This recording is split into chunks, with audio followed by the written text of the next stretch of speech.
this is truly remarkable. And so I just want to give you props for this. This is like a level of, and I mean this in a good way, like a level of like autistic detail that is in the best way. Like Sure. it's truly remarkable. The It's average people are probably- not going to have that.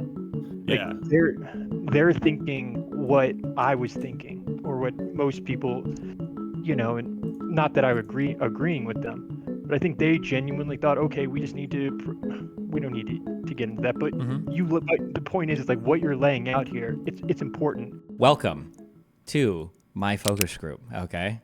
Some of you guys I've spoken to before. Most of you know about me and my political views and all that. I have beliefs about January 6th. I'm not sure what other people think about January 6th. I'm not sure how much people think because of media influence versus what information they have versus what other people say or whatever. So I've collected a ton of information, and I just kind of want to like walk through a lot of it. And I was just curious what people are aware of, what people aren't aware of, what changes people's minds, what doesn't, and then kind of like what people's thoughts are on everything that happened before and after. Before we talk and then after we talk, like what people's views are on everything, basically, okay? If you were rating the severity of January 6th on a scale from 1 to 10, with 10 being the most severe, this is a horrible event, the worst thing in all of U.S. history, to 1 being who cares, like it was a minor blooper, how would you rate January 6th? Go, Nick. 7. Ackman. Probably 7 or 8. Okay. Definitely not 10, because I feel like there's, worse tragedies. Okay. Tom? Maybe like 6. Yeah. Okay. Maybe 5 even. Warren Smith. It was 7. Okay. For the 6, I think of as like as the riots. I'd rate that as like a 4. And then for that day, what do you think was the worst thing that happened that day? The Trump speech that ultimately, actually no, I'm sorry, the tweet about Mike Pence after the riots had already started. Probably the methods of like violence and how they broke the police lines and basically like how they managed to break in and like actually interrupt the governmental process. Okay. Turkish Tom. I don't think the worst thing happened to the Capitol. I think it was Trump's free leading up to it, as far as like election stuff. Okay. Yeah. Warren. It would be, to me, objectively, the death of Ashley Babbitt, I believe was her name. Willie.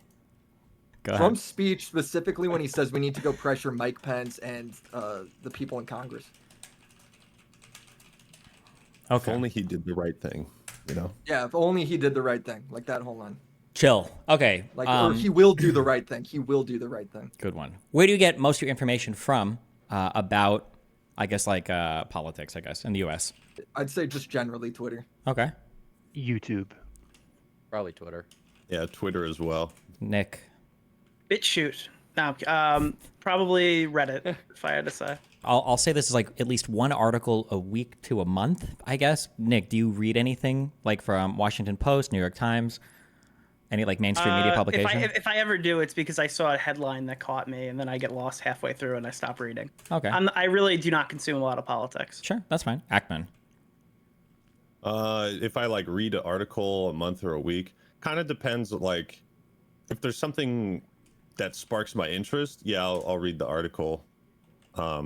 I really don't care where it's from necessarily. Okay. Tom. As long as like the sources are vetted and all that. Sorry. Okay. Tom. I would say a few a week, but it's rarely about politics. Okay. Warren. I do. Like I was reading. Well, I usually go with the video medium. Okay. And if I am reading an article, it's going to be one of the two mainstreams, either CNN or Fox News. Okay. And Willie. Yeah, it'll be from if I see something on Twitter that I think is like crazy, and then I'll look it up if I want to look more into it, and I'll probably go to like an article that's either from the BBC or CNN or Fox News. Okay. About politics specifically, or just like pop culture stuff? Oh no, news. I'm never really looking at politics. Okay. Gotcha. I'm talking about like event, like a geopolitical event or whatever it is. Okay. Do any of you have any information or any strong feelings about the Supreme Court criminal immunity case? Do any of you know any of the details about that, or have any? I do not. Okay.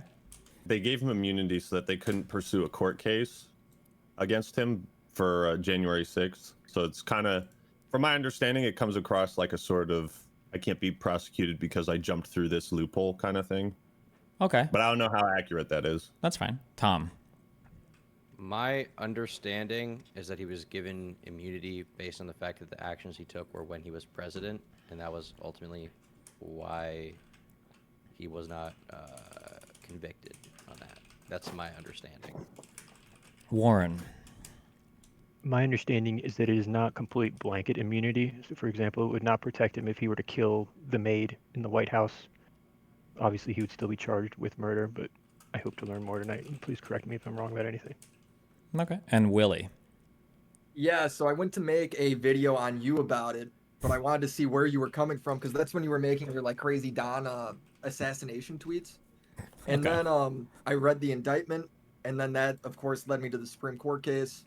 And then I read through that whole thing, which took me like a week. And then I read about like half of it again a little later when looking up more right-wing opinions on it to try and just get a fuller picture on it. So I feel like I do know that pretty well Okay. compared to the average person. Good job, Willie. Wow. Nice. Yeah. Teacher's Thanks, man. teacher's favorite over here. Didn't Good job. research. You even Yeah, read the teacher's own pet. textbook. Nice. If I say vaguely speaking, if I reference to anything about slates of electors or Donald Trump trying to get slates of electors sent into Congress, do you feel like you have a good overview of how the Electoral College works, how state electors work, and what Donald Trump was trying to do with the electors up through January 6th, starting with Willie? Yeah, I mean, I don't know necessarily fully how the Electoral College works. I do understand the electorate scheme though, that he tried to pull off. Okay. Warren.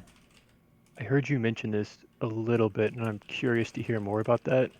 I'm not going to claim I have a full understanding of it. I do have a general understanding of the Electoral College, and I imagine he was trying to increase the numbers in the Electoral College to be able to overturn, well, get the results that he wanted. Okay. Turkish Tom.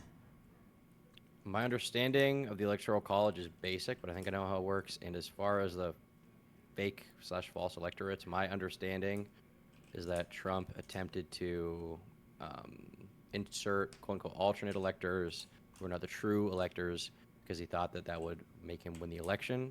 I believe he called a member of government in, I want to say South Carolina maybe, to try to pressure him to accept the alternate electors.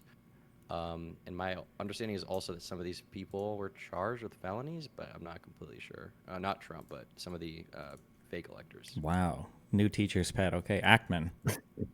Yeah, I think I understand the Electoral College and how that works. Basically, like states vote for a particular candidate, and then each state's the value of their vote is dependent on the population. So, like California has the most Electoral College votes, I believe, and then, from my understanding, each state will send their elector, basically the person who goes to say, yeah, this is who our state is voting for.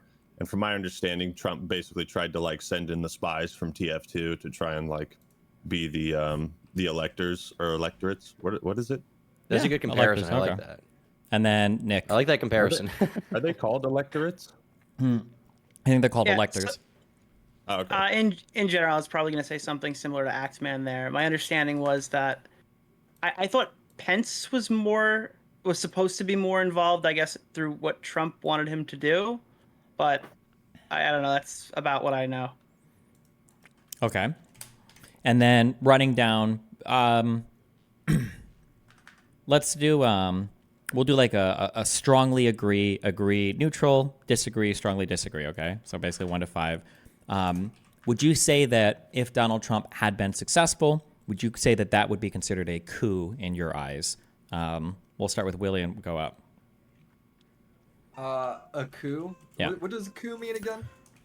We'll define coup for the purposes of this as doing something to circumvent the ordinary transfer of power. So we'll say something along the lines of like, like somebody else is supposed to be the leader, and then you do something to disrupt that process. Yeah, I think that was his goal, like 10 out of 10. Okay.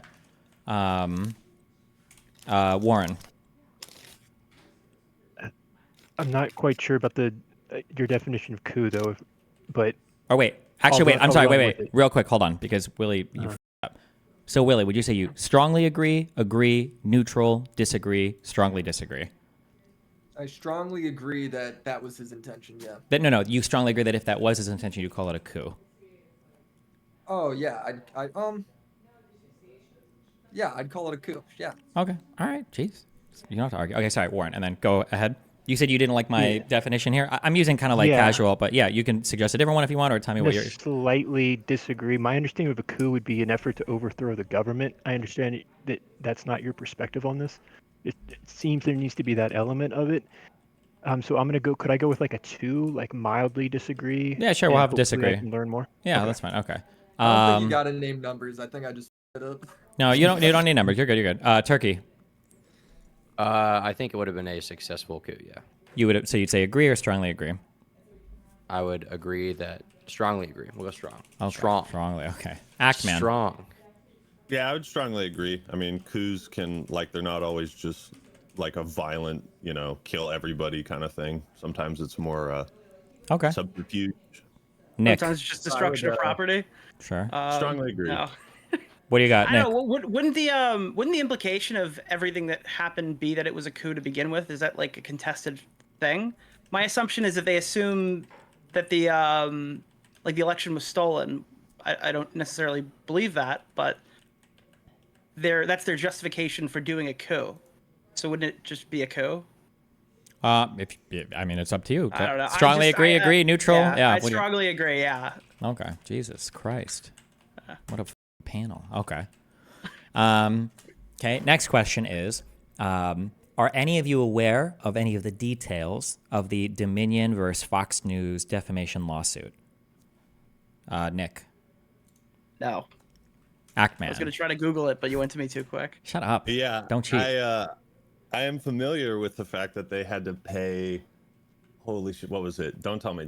I think it was $800 million to the Dominion voting. Fox News had to pay. Okay. Sorry, I'm spoiling it for everybody else, so I should just say yes. I'm familiar. Shit. Okay. I'll say vaguely. You got a vaguely on there. Tom. Yeah, my understanding is that in court, essentially Fox News' lawyers argued that no reasonable person would have assumed that the election was stolen, basically saying that they were not responsible for what they said. My understanding is also that I know Tucker lost his job over it, but I want to say there was something to the effect of some leaked text message with Tucker where he was saying that he didn't think the election was stolen, but he was saying it for ratings, but I can't remember the specifics on that when I saw it. But, and yeah, they paid a bunch of money. Okay. Warren. I am not familiar with that. WillyMac. I don't really know. Like, I think it has to do with Tucker Carlson knowingly saying fake news, but I don't know. Okay. Hold on one second. It's a pretty funny story. Sounds like a meme. Yeah. Talking to the hose right now. Talking to the 304s. Screaming at them. Sorry. Okay. Andrew Okay. Tate operation he's got going on. Huh? Yeah, clearly. Jesus. Oh, yeah.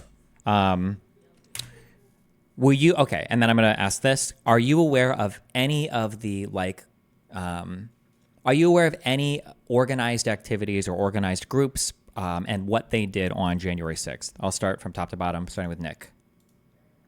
My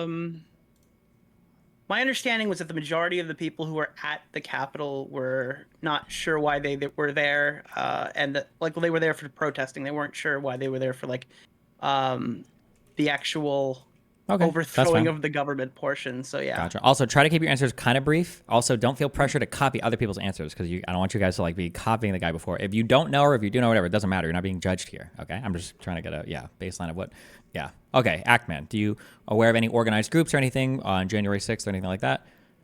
Yeah, I think I watched a video, a short documentary on YouTube, and there were 2 groups that were kind of there to push the boundaries, or they plan to be more violent from the get-go and kind of use more forceful tactics. Yeah. Turkish Tom. Yeah, the Proud Boys. I know they were an organized group that was there. Warren. I was going to say Proud Boys. I don't know if QAnon has an organized group that was on the ground. I'm sure there was a bunch of extremist groups, but I don't know the names of those groups. Okay. Willie. No. Okay. January 6th was an insurrection. If you strongly agree, raise your hand. What is the definition of insurrection you're using? Yeah, that would be. Yeah, what's the definition? Kill yourself. We're going to say for the purposes of this conversation, we're going to say that an insurrection is a group of people that are purposefully trying to disrupt some key or essential function of the government. So purposefully, intentionally trying to disrupt some key or essential function of the government. So raise your hand if you strongly agree agree that January 6th was an insurrection. I mean, I'm kind of poisoned on this shit, bro. I have no. Well, don't be you loser. Okay. Okay, so then I'll say, Warren, where are you at for strongly agree, neutral, disagree, strongly disagree? I agree that's a valid characterization of what many of the people there were trying to accomplish, but I just don't agree that that is a coup. So I'm kind of stuck in this place where I would agree with that characterization mostly, but I don't think that's a coup still. Okay. I will, I don't know if we'll get into this, but I will distinguish between like coup, insurrection, and rebellion. So agreeing that something is an insurrection doesn't necessarily mean that we would agree it's a coup or a rebellion or anything like that. But so I'll mark you down as just agree here. Willie Mac, where are you at? I don't know if I don't know if it even matters whether you call it that or not. So I have no clue. Well, Okay. I mean, that was the question, so I don't know. It seems pretty important. I can either down as agree, neutral, disagree. It's not. I'm neutral on it. I Okay. think it doesn't matter what you call it. Gotcha. Okay. I'm gonna say Donald Trump was responsible for the violence on January 6th, or that occurred on January 6th. If you strongly agree with that Donald Trump was responsible for the violence that occurred on January 6th, if you strongly agree with that, raise your hand. Okay. If you just agree with that, raise your hand. Okay. All right, Tom, where are you at on that? I'd say neutral. Okay. And Warren, where are you at on that? Strongly disagree. Okay. The next thing is Donald Trump knowingly, wait, hold on. In the months leading up to January 6th, Donald Trump knowingly lied about voter fraud to the American public. So not that he was just incorrect, but that he was knowingly lying to the American public about evidence of voter fraud that had occurred in the election. How many of you strongly agree with that statement? Okay. How many of you agree with that statement? Anybody neutral on that? And then where are you at, Warren? Disagree. Disagree or strongly disagree? Just disagree. Okay. And then the final question is, I would support Trump in the upcoming election either by voting or giving favorable coverage to him. If you're uncomfortable answering this for whatever reason, you don't have to. But wait, is there anybody that doesn't want to answer that question? I mean, I can answer. Okay. Well, well, that's good because I all of you are will going to be answer. expected to answer. That's fine, but you can't speak for the entire crowd, can you, Oh Tom? my God, Sorry, it's not one of okay. your YouTube Jesus videos. You have to Christ. actually like be, polite and courteous. This is to all other about people me. here. Let's be honest. This is about how I feel. Okay, You guys are all filler. How many would strongly agree with that statement that you would support Trump in the upcoming election either by voting or giving favorable coverage? When I say giving favorable coverage, I don't necessarily mean like covering a news story. We'll say something akin to like XQC showing up with a Make America Great hat and doing an event or something with him. Well, Nick's got to raise his hand, right? Oh, fuck. Yeah, dude. I would Called appear out. I would appear next to him. Yeah. Strongly agree or agree? I agree. I I would appear next to him. If I mean, given I the would definitely opportunity. like take a picture with that dude. I already Okay, well, did let me it. clarify one more, Yeah, just a little bit more. You got to clarify Yeah, that. because I would take a picture with him.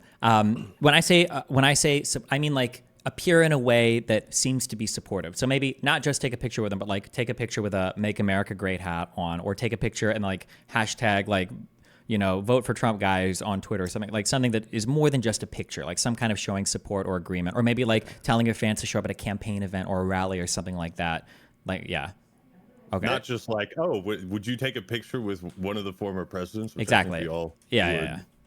Okay, I would so not do that. let me back up and then ask that. Okay, so how many people would support Trump in that way? Strongly agree? Anybody?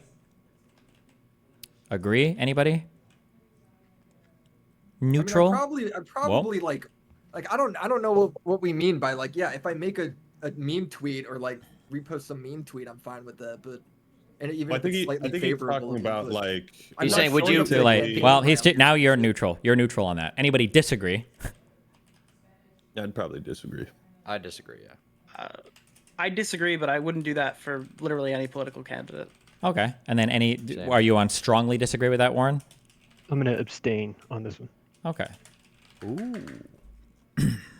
Tom, is Fifth your Amendment camera right. frozen? Okay. Is it?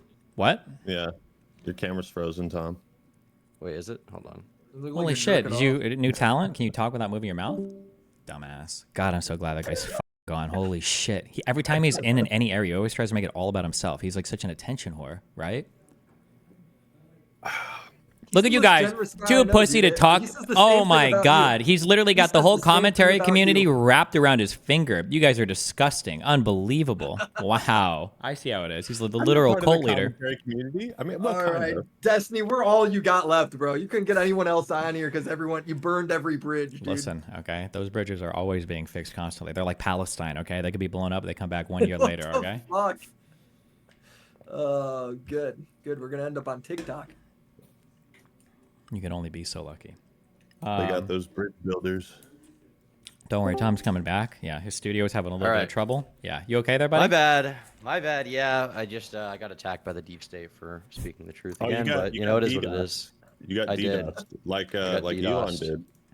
I got DDoSed by the woke leftists and woke media. Classic, dude. Classic. They always do that.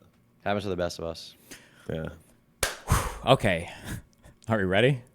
Okay, it's my first time running through this, so it might be rough, all right? If you have any complaints, keep them to yourself. I don't give a f***, okay?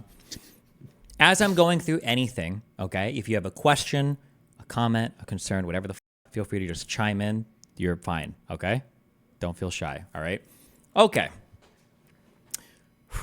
Donald Trump made statements about the election being rigged even prior to his 2016 election and continually called for the complete and total ban on mail-in ballots. ABC News cataloged a lot of the false election claims, and I've included some of these before. So Donald Trump has a history of making just lots of claims that the election is going to be rigged before he even ran for president, before any of the votes were counted. Under the first section for foreknowledge of disparate attitudes towards mail-in voting, okay?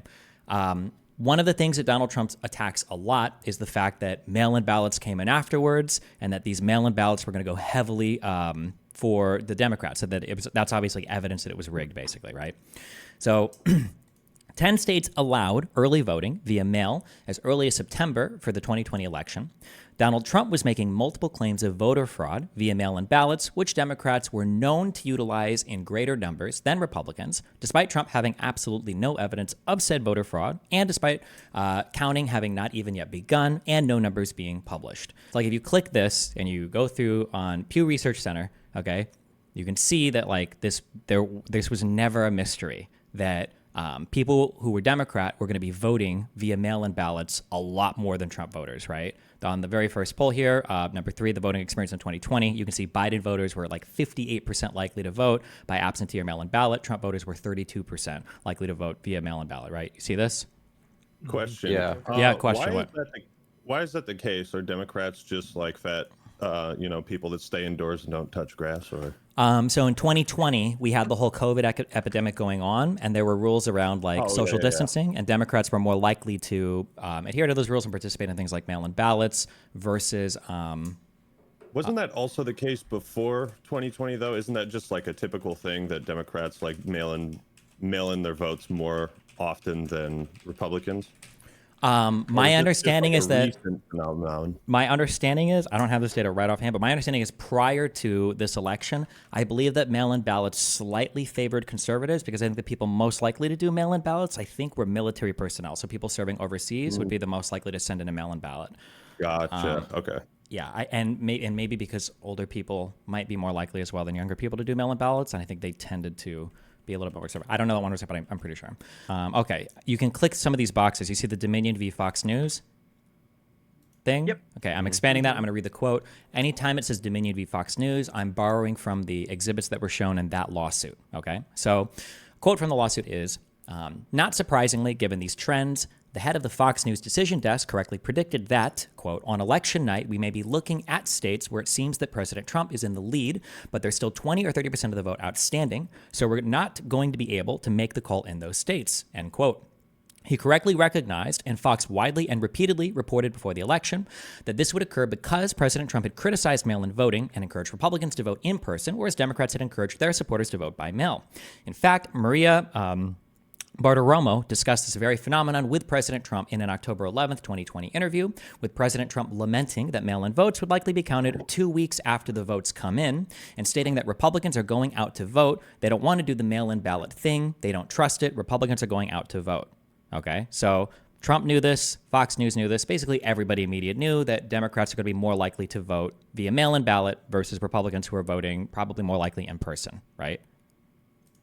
Okay. Yeah. So Fox News was also complicit in the process, helping Trump fabricate and prepare to push lies in the event that he lost the election. So I'm just saying that they had awareness. Okay, I'll probably restructure some of this. Go ahead. Somebody's going to say something.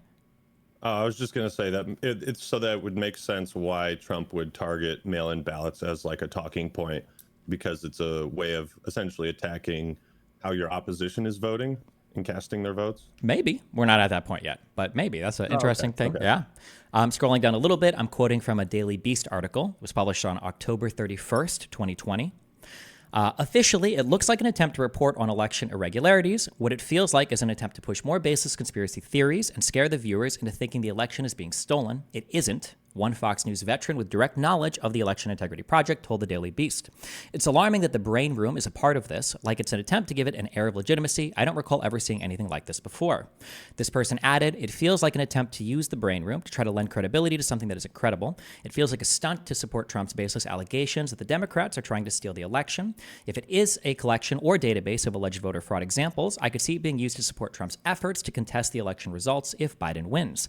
A second Fox News staffer, who, like other current employees quoted in this story, asked not to be further identified for fear of retaliation, said that the Election Integrity Project seems a logical effort to collect information about mail-in ballots that could skew the results. Fox clearly wants to portray mailed-in ballots in the most negative light, since Democrats favor it and Trump's re-election, if polls are to be believed this time around, is not at all a foregone conclusion. He and GOP leaders are promoting doubt about the system, which arguably has its flaws, and of course Fox serves as a force multiplier to their narratives. So again, this article is dated on October 31st. This is before the actual vote. Wait. Or is this after the actual vote? Fuck, hold on, wait, I suck at these numbers. October, November, October.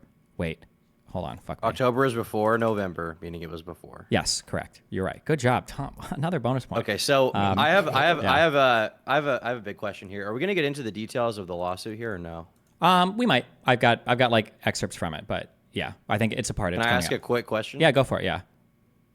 In regards to the lawsuit, what was it determined that Fox News did wrong? Were they held liable for people on the air explicitly claiming the election was stolen? Or my understanding is that it would be legal / not legal. I think it was a civil case, but it wouldn't be. They wouldn't be able to be held civilly liable if they were reporting on allegations of voter fraud rather than the claim that there was necessarily voter fraud, right? I'll get into that. I have a section on the bottom of this that answers all those questions, okay? You can ask me Okay. through the section, okay? Yeah, okay. Some politicians, like Bernie Sanders, literally predicted on October 23rd, 2020, the exact outcome of election night because it was already known that mail-in ballots might take a bit longer to count, and they would likely dramatically favor Democrats. Sanders even predicted Trump trying to end the voting early. Here's my worry. What polls show and what studies have shown is that for whatever reason, Democrats are more likely to use mail-in ballots. Republicans are more likely to walk into polling booths on election day. It is likely that the first votes that will be counted will be those people who came in on election day, which will be Republican. And here is the fear, and I hope everybody hears that. It could well be, and I don't know what's going to happen, nobody does, but it could well be that at 10 o'clock on election night, Trump is winning in Michigan, he's winning in Pennsylvania, he's winning in Wisconsin, and he gets on the television, he says, "Thank you, Americans, for re-electing me. It's all over. Have a good day." But then the next day and the day following, all of those mail-in ballots start getting counted, and it turns out that Biden has won those states. At which point Trump says, "See, I told you the whole thing was fraudulent. I told you those mail-in ballots were crooked, and we're not going to leave office. And we were getting ready for a big celebration. We don't have to watch were the Trump winning part. everything, We and all of can a sudden it was access. But I mean, like, that's him obviously on November 3rd after the election, like doing exactly that. But again, I'm just demonstrating that everybody knew there was a broad awareness in the media, among politicians, among pollsters, and among voters that the results could change a bit overnight because Democrats heavily were favored to do mail-in ballot voting versus voting at the polls. I've got a section here for this is the 2012 election. On November 6, 2012, Donald Trump tweeted that people should march on Washington to protest the election results. A few minutes later, he claimed that America is not a democracy. We don't have to click through every link I have, but like in 2012, he was doing this. In 2016, Why would he do it in 2012? Didn't like the fact that Obama was winning. I don't know. Good question. But there was no evidence. In 2016, for that election, in February of 2016, Donald Trump claimed that Ted Cruz's campaign had rigged the Iowa caucus. This was done with no evidence. On April 16th, Donald Trump tweeted that the Republican primaries were rigged and boss controlled. On that same appearance that he references, he goes on to speak about how delegates are just bribed and paid off to vote for certain candidates. On August 1st, Donald Trump claimed that the last election in 2012 was rigged and claims with certainty that the 2016 election on November 8th is going to be rigged and that Republicans better be careful. Keep in mind, this is the election that he won, in 2016. In October, he claimed that they were trying to rig the election at the polling booths, saying dead people were voting, illegal immigrants were voting, and that they were fighting in a rigged election. And then on November 27th, Donald Trump tweeted that he would have won the popular vote against Hillary if you deduct the millions of people who voted illegally. So even after he won the election, he also claimed it was rigged. From May 11th, 2017 to January 3rd, 2018, Trump created the Presidential Advisory Commission on Election Integrity, also known as the Voter Fraud Commission. Basically, he put this together to try to find voter fraud because he was going to prove that there was voter fraud. It requested an unusually invasive amount of voter data from the states, but all 50 states refused to comply after the Maine Secretary of State, Matthew Dunlap, filed a lawsuit against the Republican members of the commission for not sharing documents or scheduling information or scheduling meetings with him. He was a Democrat that was on this committee. They weren't sharing any information with him. He filed a lawsuit against them for not sharing any of the information. Trump immediately disbanded the commission. They didn't end up finding any evidence of voter fraud. Sometimes when this is brought... Oh, yeah, go ahead. So the reason that the states didn't comply is because they didn't have to, and that is that part of the sort of separation of powers in a sense that the states like decide who they vote for, and the federal government can't like come in and be like, give us all the info on your voters. Kind of, yeah, basically. Right. So something we'll kind of get into for this is that like the state governments and the federal government are quite separate in a lot of ways that as ordinary citizens we don't perceive a lot just because we live in the United States and because the ability to travel from one state to the other, to do trade, to use the same currency, we don't think about it much, but there is quite a difference. And when it comes to voting in elections, all of that information is kept and managed by the states themselves. So part of the creating of this commission was Donald Trump, when he created this advisory commission, the guy on the commission was basically going to every state and saying, hey, send us all of your voter roll information. And every single state said no. Not just the Democratic ones. Every single state said no. Wow. I think... What is this? Yeah. Sorry. Go ahead. What do you mean by invasive voter information? As in, like, states would ordinarily never share this data. A state is never going to give up, like, all of the information about like the addresses, the names, the party registration, all of that. There's some information that states do publish that they publicly publish, or they might provide to advertisers. And many of the states were willing to give that information to the federal government, but not all of the information about every voter registered in the state. So the federal and that's what they were requesting? Yes. What? So the federal government just trusts that the states are abiding by all the voting laws? Kind of. It's not so much that they are trusting it, it's that the states are the ones that are given the right to do the election. The states are the ones that manage their elections. The federal government, Congress can pass some laws. So like I believe Congress has passed a law saying you have to be a citizen to vote, but the way that those elections are ran constitutionally are all overseen by the states. Huh. Yeah, which is part of the reason isn't there's a couple states that have like weird electoral college rules, right? Where like they can cast votes for multiple candidates, right? Isn't Nebraska one of those? Weird shit? I think Nebraska and Maine are the only two that can split their electoral college votes. Yes. Yeah, we're a purple state, so like northern Maine would vote red versus southern Maine would vote blue. big question I would have is what information were they looking for within that? Were they trying to figure out, like, are there dead people voting or stuff like that? Like, as far as getting the names of those voters, like, what would be the intention of collating that data? I mean, the good faith answer would be that, I guess, yeah. Although it's hard to know how they would determine, because they would need even more information past that. So it's hard to know how they would even determine from that if there was voter fraud. But I guess the best faith interpretation is that the federal government basically wanted unrestricted access to all of the information that a state would have on all of its citizens to try to do their own investigations to figure out if there was voter fraud or not. That would be the best faith interpretation of that. Or the charitable one. The federal government can't do an investigation. Not like that. Generally, but what you would do is you would go to a state and you would say, can you guys investigate this? And then the state would do the investigation of their electoral process. And then afterwards, they would turn that information over, or the results of that at least, to the federal government. And the uncharitable interpretation is Trump knew there wasn't voter fraud and he just wanted the info so he could try to put something together? Yeah, or fabricate a claim. That would be like the least charitable or round interpretation. us up all into camps, you know? Well, that would be an extremely. Fabricated claim, though. Like, yeah, that's the extreme. What would be a fabricated claim is, we'll get into these examples later, but there's some data that you can take to try to make it look like something really bad has happened. So something that's going to come up later for Georgia is, for instance, like 300,000 people moved out of Georgia, or some number of people moved out of Georgia and still voted. And while that's true, and we'll get to this later on in a phone call, what that means is that somebody moved out of Georgia, but they came back, and that's accounted for in the voter stuff. But when Trump brings up that people left Georgia, he doesn't bring up that they came back. He just pretends that they left Georgia and then illegally voted in 2 states. But that would be an example of something you could fabricate. Also, wait, just as a real quick, we'll get to that, yeah. Just as a real quick thing, okay? Factually, what I've told you, the voter fraud commission being put together and all of that happened. But in terms of what I'm saying, in terms of like a good faith interpretation or a charitable or an uncharitable, what they could be doing with it, there is no evidence that they were trying to gather maliciously information or anything like that. I'm just giving you like what some people could say about like the charitable and the uncharitable read. There is no like, evidence that they were trying to do something, to get like, to make something up, basically, right? You might infer that from everything else, but there was no evidence for this directly. Okay, all right. Basically, the important fact is that he created this commission to investigate how the states conducted their votes, and they were going to investigate it, but all 50 states refused. They refused to turn over the data, and there was nothing else that the federal government. 50 Act, man. I think it was only. Was it only swing states or what states? Every state refused to turn over their voter information. Oh, okay. Yeah. I have a quick question. Are there any states that do not require ID that you know of for voting? I want to say there's like 28 states or something like that require ID for voting. I think the majority do now, but not every state requires an ID to vote. So when I voted in Nebraska, I think you just had to go and verify your information on the voter roll. I don't believe I needed an ID to vote. And that'll probably, the individual voting things will vary from state to state. Okay. In this, one more question. Are we going to get into reasons why people may think the election was stolen in this? Yeah, we'll get into some of that. Yeah. Okay. Okay. So that was for the 2016 election. Now, again, there's an election that Donald Trump won. Well, he won in the Electoral College, at least he won. And then for the 2020 election, these are just a handful of some of the claims made.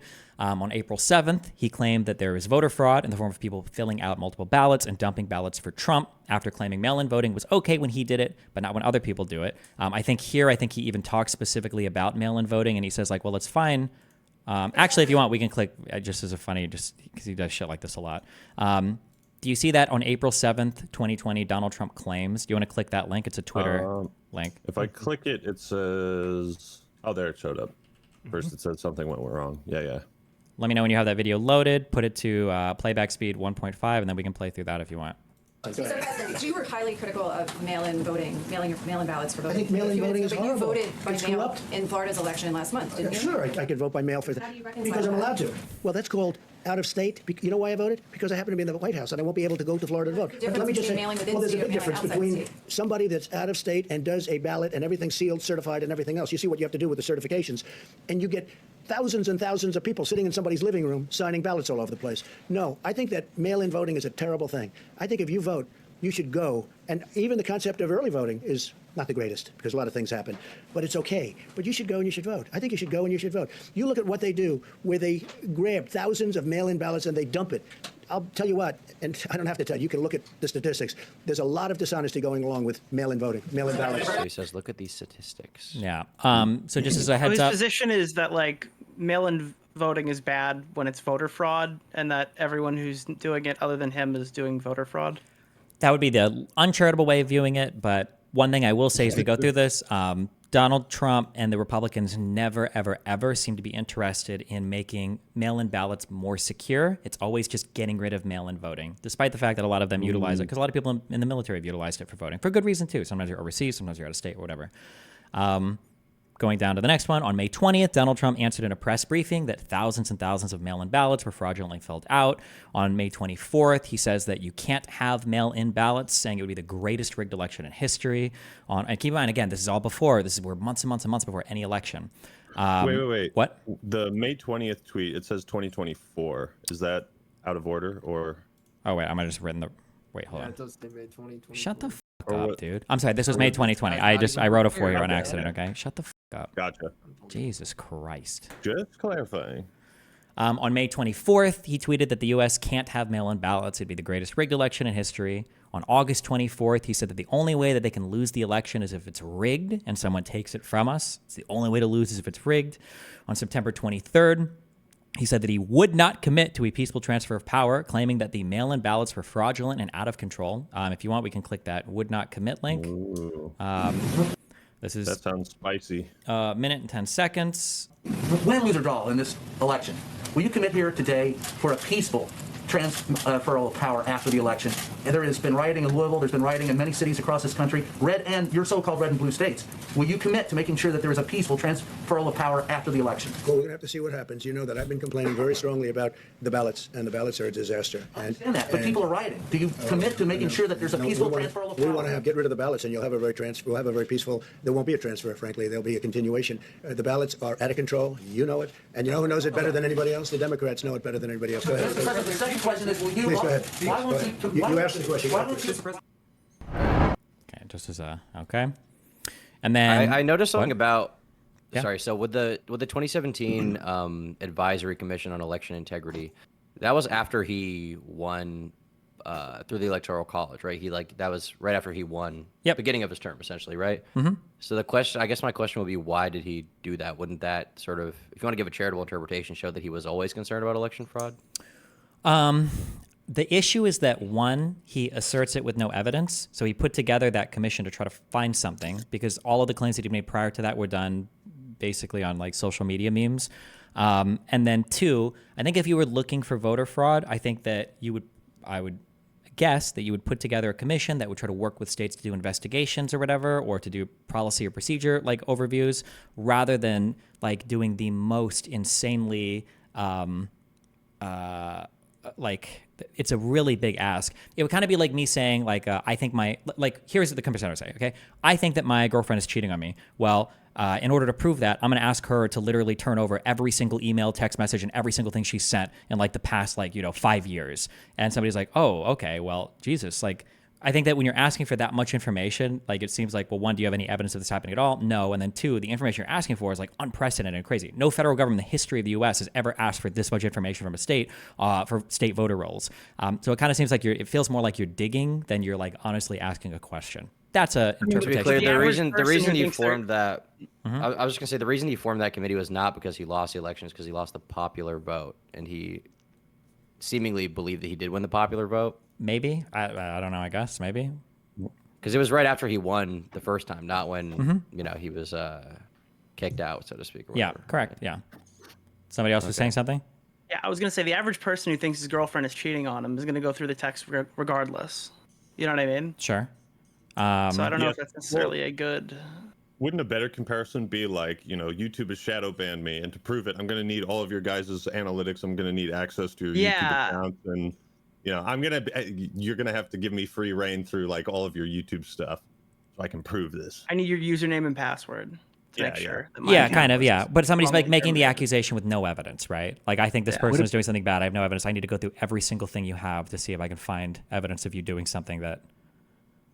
Let's run with that analogy for just a sec, because you Mhm. could say, well, logically, if I'm in a long distance relationship, my girlfriend, I could see how logically she might be more likely to cheat because I'm not around. Mhm. That doesn't mean that I have evidence that she's cheating.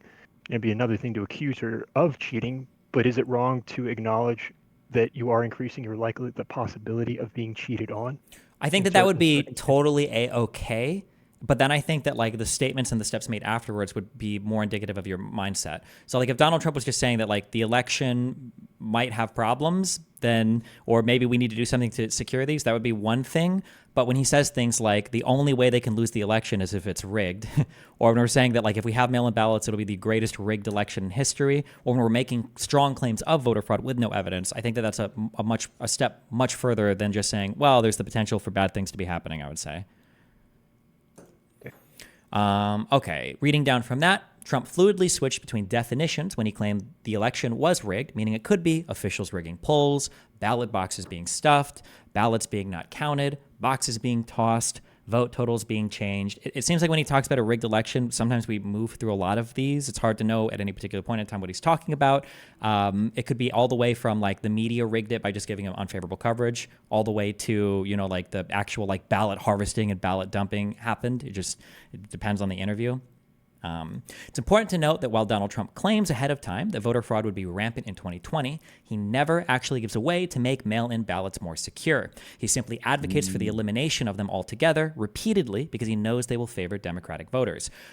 If anybody ever, I guess if anybody's listening or ever, I tried to find an example of this ever, of Donald Trump or the Republicans giving a way to make them more secure. I couldn't find it. I always hear Donald Trump attacking mail-in ballots, and he even attacked early voting, which is also something that Democrats are more likely to do, saying that we shouldn't have it, but he never gives ways to make it more secure, which I feel like also kind of like is indicative of a state of mind. But leading up to the election, is it realistic to sorry, actually, Willie, you go. I've been talking too much. I was gonna say the mail-in thing is all like COVID related, right? Basically, yeah, that's a big driver for it. I mean, there was mail-in ballots before, but at the level that it was being done, this was never done before at this level. But it was largely driven by COVID, or driven by COVID, basically, yeah. I would propose like having where you could only do mail-in if you were in the military actively, or if you could indicate a reason, because I can understand the argument being put forward and why people are concerned about mail-in ballots. We can get into that later. And I don't know if there's any record of the Republicans ever actually, like whether Shapiro, for example, has spoken on this and actually given details, but I could see an argument being made where it's like, okay, the military can do mail-in, but we can't just open up mail-in for everyone. I don't know if that would qualify as proposing actual changes. Potentially, yeah. But again, I think you would have to see like an effort then to work with people, because regardless of what we think about COVID now or not, people were worried about getting infected. People were worried about disease. People wanted to do distancing. So people were worried about like large areas and large gatherings of people.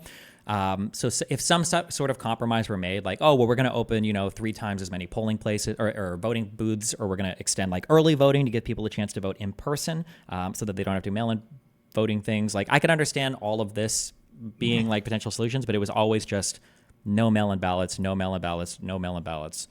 It always seemed to be uncompromising. Yeah. Wouldn't that be like unconstitutional? Wouldn't that be like a way for them to basically dictate how individual states conduct their election process, which is something the federal government can't do? Yes. Oh. This is why standing will be an issue later on when we talk about some court cases. The federal government, the states have a right to do time, I think it's time, manner, and place. I think the federal government can only dictate the election day, I believe, as per the Constitution. So do I get bonus points for that?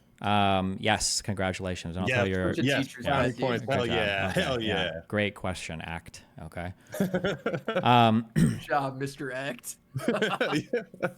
So next paragraph. I have a question. Go ahead, Tom. Yeah. So no. if you want to be charitable to Trump, okay, let's say April 2020 is the first time that he, at least as far as the 2020 election section, talks about voter fraud in terms of on ballots, and then September 29th. This one was like a month before the election, right? Like not 2 months, not too long, right? Mm-hmm. Is it not fair to say that maybe he from the start thought that there never could have even been a chance to basically like what you're asking, like? Because you propose like, okay, well, he never even tried to like make it more easy to verify or, have better verification for these things. He just said no mail-in ballots, right? Yeah. Is it not feasible, realistic, reasonable to think that maybe he assumed that there never could have been a process within a few months to like change or ratify, whatever the fuck you want to say, the entire voting process to make verification more rigorous in the time before the election? I mean, if that was the case, wouldn't he be asking for like any changes to actually occur with the process at all whatsoever? outside of just saying that it's bad. Yeah, like the problem is that like maybe if he would have proposed some and states could have said like, well, we can't do that in time. I think there's a stronger argument there. But again, with no proposals, it makes it hard to even consider that counterfactual. Like, let's say the Republicans said if we really wanted to have any proposal, anything. Given a proposal? Yeah, anything, just one, a single thing. I think that would be an argument in that direction, but it's kind of like if you were to debate the definition of insurrection, but you weren't willing to give your own definition. Okay, you lost. Really... You tried too hard. Now you lost your teacher suck-up point. Okay. How much precedent do we have around mail-in voting? How long has that been going on? I don't know exactly how long. I know it's been going on for a while, but I'm not sure the exact length of time. I'm gonna look it up. How long has mail-in voting been around? Actually, the wait. Civil War, they first experimented with absentee voting on a large scale. I was gonna say the Civil War or the Revolutionary War, but it might be the Civil War where people that had gone off to combat were mailing in. That might have been, but so yeah, it's been a while. They didn't even have a president in the Revolutionary War. Right? Yeah, that was really fucking retarded. Good job. You lost 10 points for me saying that. Okay, just f you. Sick. It would have just been the Civil War. Good job. Wow, look at you, Willie. Good job. I set you up for that one just to get out. Dude, this shit's easy, dude. Yeah.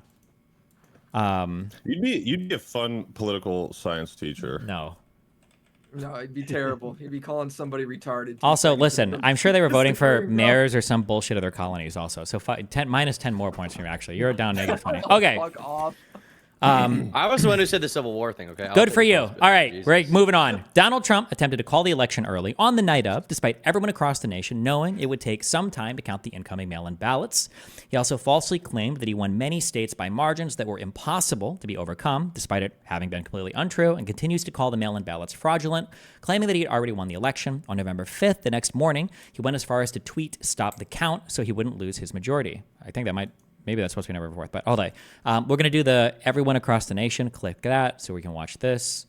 This is a November 1st article. Everybody in media, everybody knew that there was a good chance that as the mail-in ballots were counted, that things are going to look different than the actual voting in place on election night.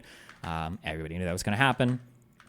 And then you've got the tweet on November 5th, where he, in all caps, he says, "Stop the count."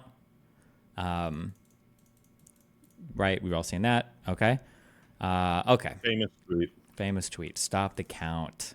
On October 31st, 2020, there is a leaked audio recording from October 31st, 2020 of Steve Bannon, which shows him speaking about Trump's plan to call the election early. Multiple recordings of Roger Stone affirm the same. So let's just click this leaked audio recording right here.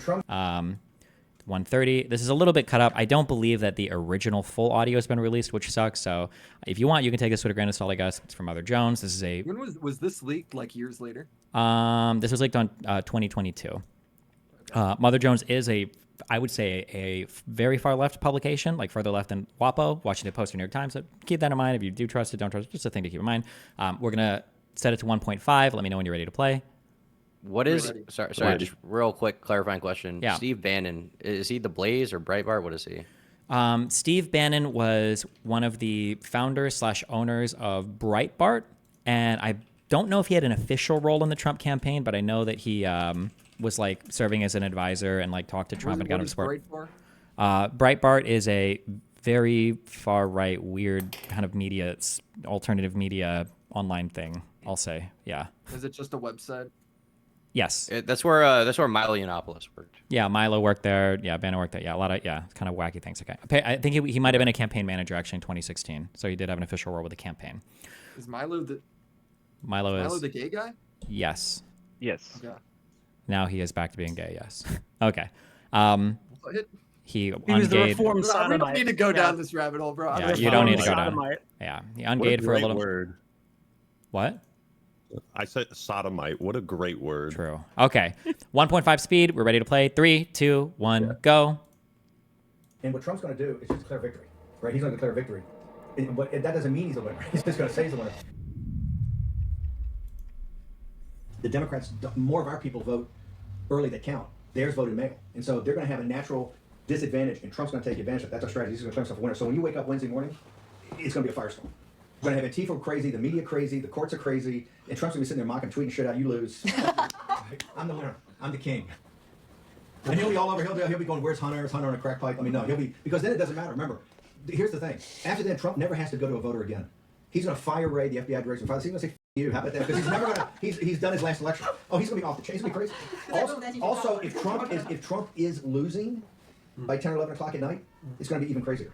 No, because he's going to sit right there and say they stole it. I'm directing the Attorney General to shut down all ballot places in all 50 states. It's going to be no. He's not going out easy. If Biden's winning, Trump is going to do some crazy shit. So it's not clear that this guy has a direct relation to his cabinet. It's not clear what? Does this guy have any direct relations to his cabinet? Yes, this was Donald Trump's campaign manager in 2016. He worked with the campaign for election, and him and Trump spoke a lot. He was like in the White House. He helped Trump like pick candidates to support. I believe he was the reason why Trump supported Roy Moore in Alabama. This isn't like 2020. Because isn't this about 2020? Yeah, I don't know up to when we get to 2020 how much connection he has with him at that point. But I mean, like again, it's like clear that like everybody knows like what's going to be happening. Like none of this is like a mistake or an accident. Like for anybody that's paying attention, it's pretty obvious like what the plan is or what the goal is. Okay. Yeah.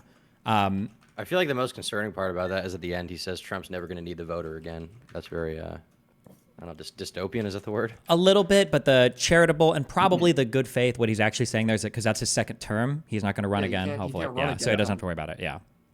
I'm going to do, we're going to do just the next link as well for Roger Stone. Let me know once you've clicked this. It should open at 19 seconds and then set it to 1.5 times. Roger Stone has a lot of affiliation with Donald Trump and the Trump campaign. He worked with the campaign in 2020, and he was also one of the people that Donald Trump pardoned once he was convicted of lying to Congress. So go to 19 seconds on this, and then we're going to put it at 1.5 times, and then we're going to play The election. Awesome. Let's just hope we're celebrating. I really do suspect it'll still be up in the air. But when that happens, the key thing to do is to claim victory. Possession is 9/10 of the law. No, we won. Sorry, over. We won. You're wrong. You. ABC. I should right to the Bible. That's what I'm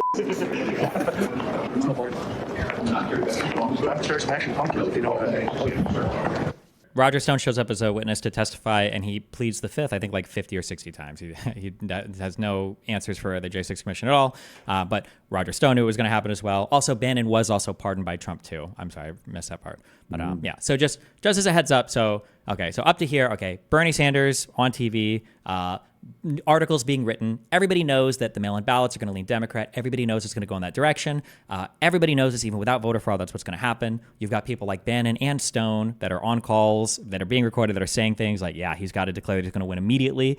He has to do this. He might even shut down polling because he knows that the mail-in ballots are going to skew in one direction. All of this is true with no voter fraud or anything weird or suspicious or anything happening, right? Okay. Yeah.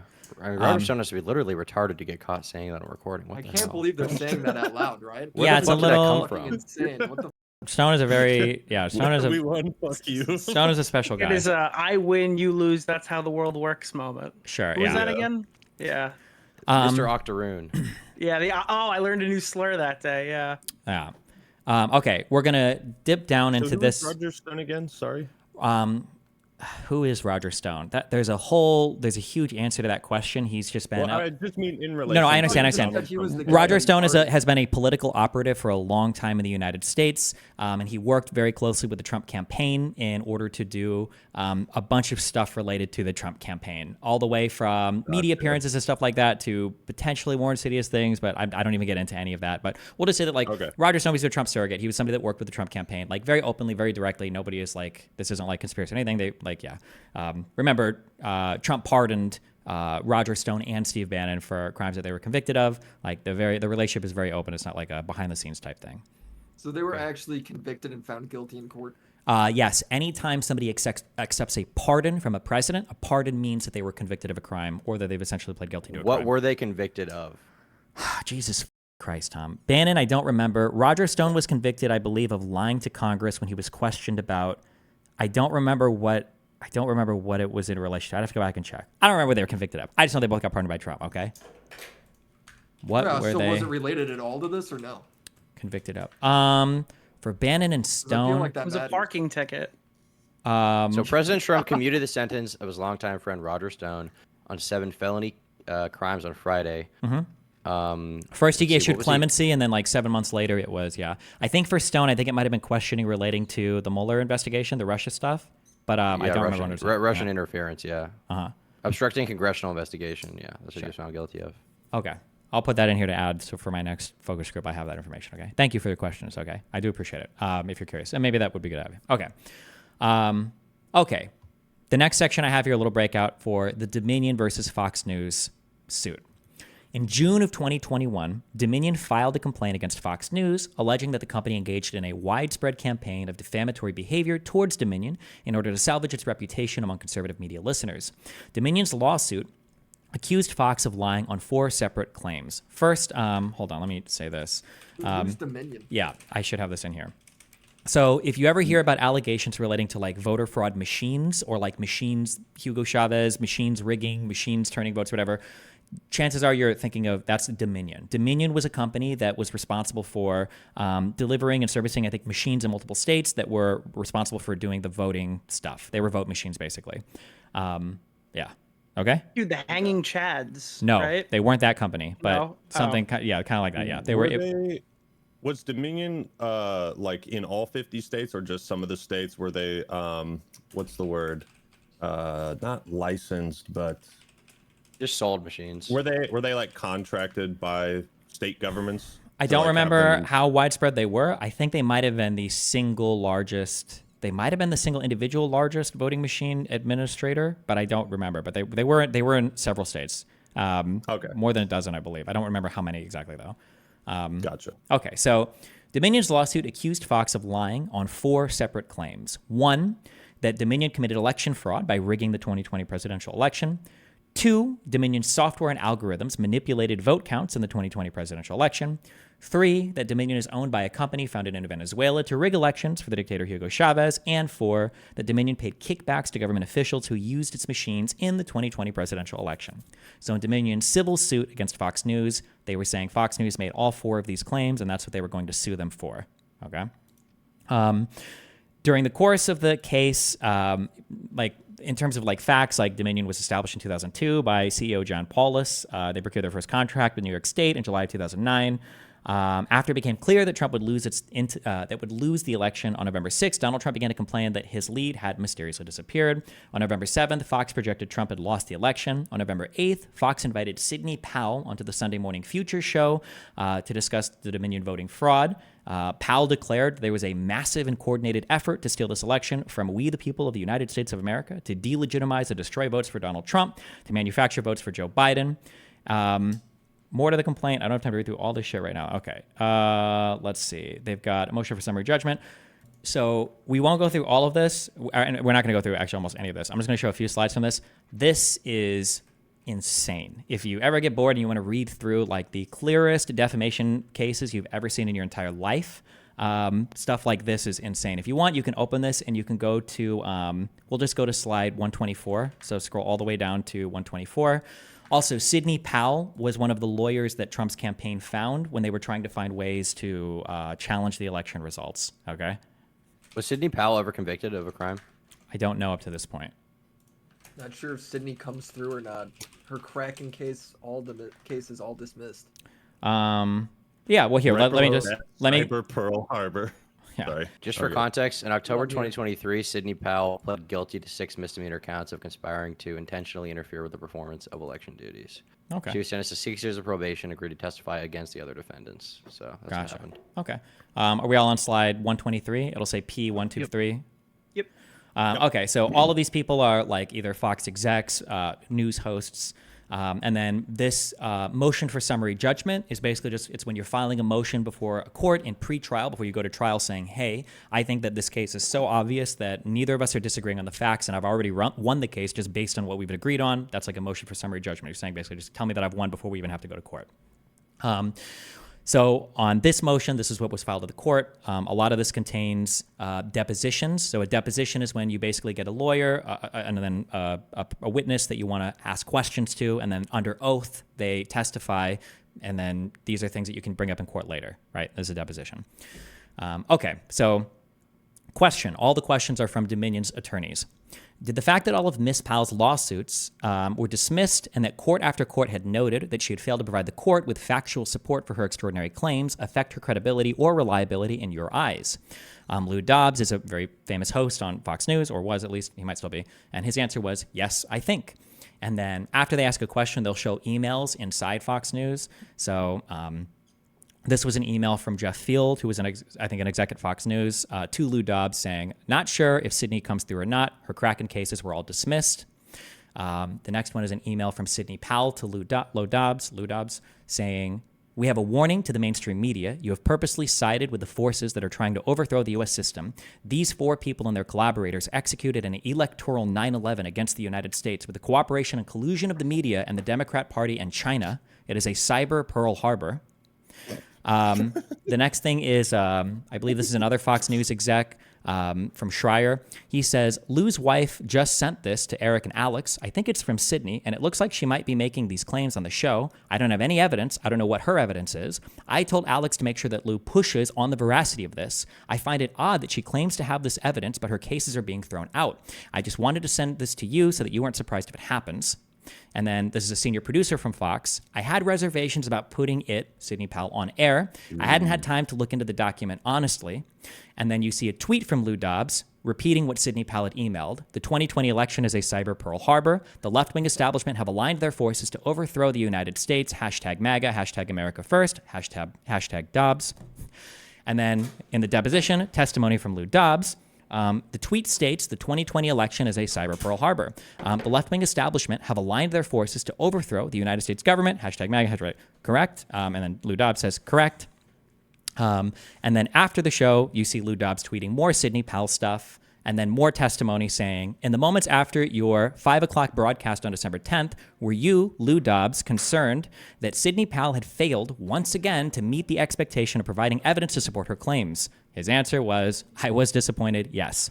This whole deposition is like 300 exhibits or pages of stuff, or 212. It just is a whole through line of them basically doing research in the back, knowing that everything is like fake and bullshit, but having to take it on air and publish it anyway because Fox News was losing audience to OAN and Newsmax, who were publishing these false claims. Fox News knew about all of it. One of the things, Tom, that you said earlier, that Fox News had lost this case to Dominion. Fox News did not lose this case to Dominion. The day that it was going to go to trial, Fox News said and they decided to settle before it ever went to trial, probably because they knew there was no chance in hell that they were going to win this case. So Fox News ended up settling. The settlement was like $784 million. It was the largest settlement ever paid out in a defamation case in the history of all of defamation cases. So Lou Dobbs is the Fox News exec, right?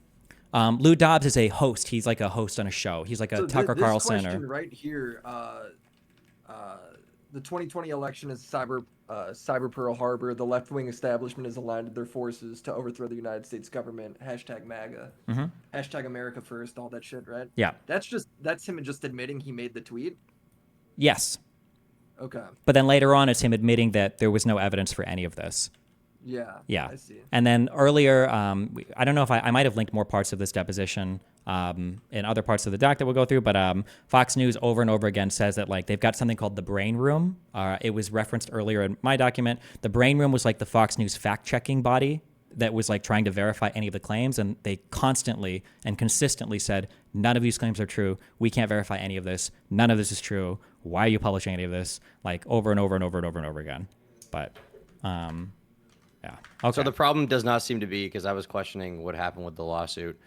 Based on what they were alleging, the problem wasn't just that they had Sidney Powell on. It's that they had good reason to believe that she was full of shit. Yep. They had her on anyway. And then also Fox News hosts parroted exactly what she said there, despite internal knowledge that there was no factual basis for her claims. Correct. On page 28 or slide 28, whatever it is, the question is, if the Brain Room had concluded that the charges were in fact false, they never should have been aired, correct? And he's like, yeah. They picked a really picture of David Clark there. What is that? Why you gotta do my boy David Clark dirty? He looks like he just hit a dab pen like crazy. Jesus. Faded than a hell. Like his picture went through a meme deep fryer. Yeah, and then even if you want to go up even more from what was just read there, on page, it says P25, Exhibit 25 or whatever. They say here, Trump report. Dominion deleted 2.7 million Trump votes nationwide. Data analysis finds 221,000 Pennsylvania votes, blah, blah, blah. And then the facts. This is from the Brain Room at Fox News. The facts: there's no evidence of widespread voter fraud in the 2020 election or of major problems with Dominion systems. Election officials from both political parties have stated publicly that the election went well, and international observers confirmed that there were no serious irregularities, right? So basically, Fox News did this because it kept their viewers engaged, and they were competing with other news agencies. Yeah, with OAN and Newsmax, correct? Yeah. Mm-hmm. Is there any evidence of communication between Trump and Fox News in regards to this? Trump and Fox News, in regards to this specifically, I don't think so, but it would be between Sidney Powell going on to Fox News. This is some of the death threats that I guess employees at Dominion were getting. I don't know why I have those. I guess just how unhinged people were after the Fox News coverage. Run. I don't need to do that. We are already watching you. Come clean and you'll live. What is the penalty for treason? F Antifa, whatever. Death threat 2 is you're all fucking dead. You're all fucking dead. We're bringing back the firing squad and you fuckers are all dead. Everybody involved up against the wall, you motherfuckers. Death threat 3 is, yeah, good afternoon. Fuck you, fucking scumbags. We're going to blow your fucking building up. Piece of fucking shit. Yeah. What the fuck did you just say about me, you little bitch? Yeah, exactly. As a quick thing, I guess you guys should know this because you're all streamers, but just as a quick thing to keep in mind as well, but when people say they're going to sue somebody for defamation, if you're a public figure or a public entity, the threshold for suing for defamation is significantly higher than a private citizen. There's a court case well known, and I know all of you know this because it's so important to our online careers. New York Times v. Sullivan established that you have to prove something called an actual malice standard against somebody who you say has defamed you, meaning it's not just enough to show that they published false statements about you. You had to show that they did it either knowingly or with they absolutely should. They conducted themselves with such gross negligence that they should have known otherwise. So it's called reckless disregard for the truth. Basically. There you go. Yeah, exactly. That's yeah. what it's called. So if Fox News, I only bring that up because, good job, Tom, plus 2 points for you, okay? If Fox News had just published these because they thought these claims were true and they really didn't know better, they wouldn't have been so on this case. It was because they knowingly lied about these claims over and over and over again. Okay, going forward to the next section on election night. The election occurred on November 3rd and went as everyone predicted, with Donald Trump initially having a large lead and then slowly losing it as the mail-in ballots were counted as the night progressed. At 11:20 p.m., Fox News called Arizona for Joe Biden, sending Donald Trump and his team into a fury. Jason Miller tweeted out, admonishing Fox News for calling the election early. Jared Kushner was also in contact with Rupert Murdoch, who's the CEO owner of Fox News. As the night went on, at 2:30 a.m. the following morning, Trump told supporters this is a fraud on the American public. Trump said that he wanted to go to the Supreme Court to stop the counting of ballots and then declared himself the winner of the election. Pence went up on stage afterwards, contradicting Trump and saying that while he was sure they'd won the election, he would wait until every vote was counted. This is a fraud on the American public. This is an embarrassment to our country. We were getting ready to win this election. Frankly, we did win this election. So our goal now is to ensure the integrity for the good of this nation. This is a very big moment. This is a major fraud in our nation. We want the law to be used in a proper manner. So we'll be going to the U.S. Supreme Court. We want all voting to stop. We don't want them to find any ballots at 4 o'clock in the morning and add them to the list, okay? It's a very sad moment. To me, this is a very sad moment. And we will win this. And as far as I'm concerned, we already have won it. So I just want to thank you. And I want to thank all of our support. I want to thank all of the people that worked with us. And Mr. Vice President, say a few words, please. Please.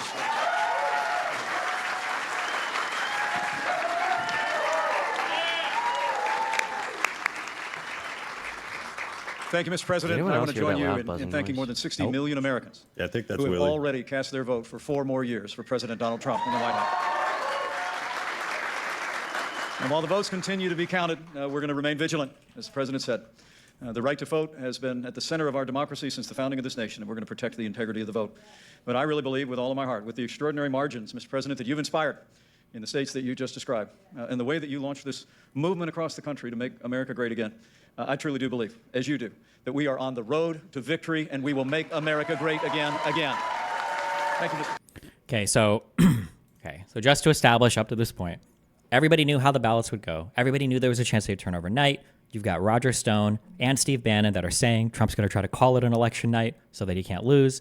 And then on election night, Donald Trump tries to call it. He says that the fact that the votes are starting to change is evidence of fraud. He tries to say that we need to stop the voting. Like, everything is I would say, like, a pretty clear line up to this point.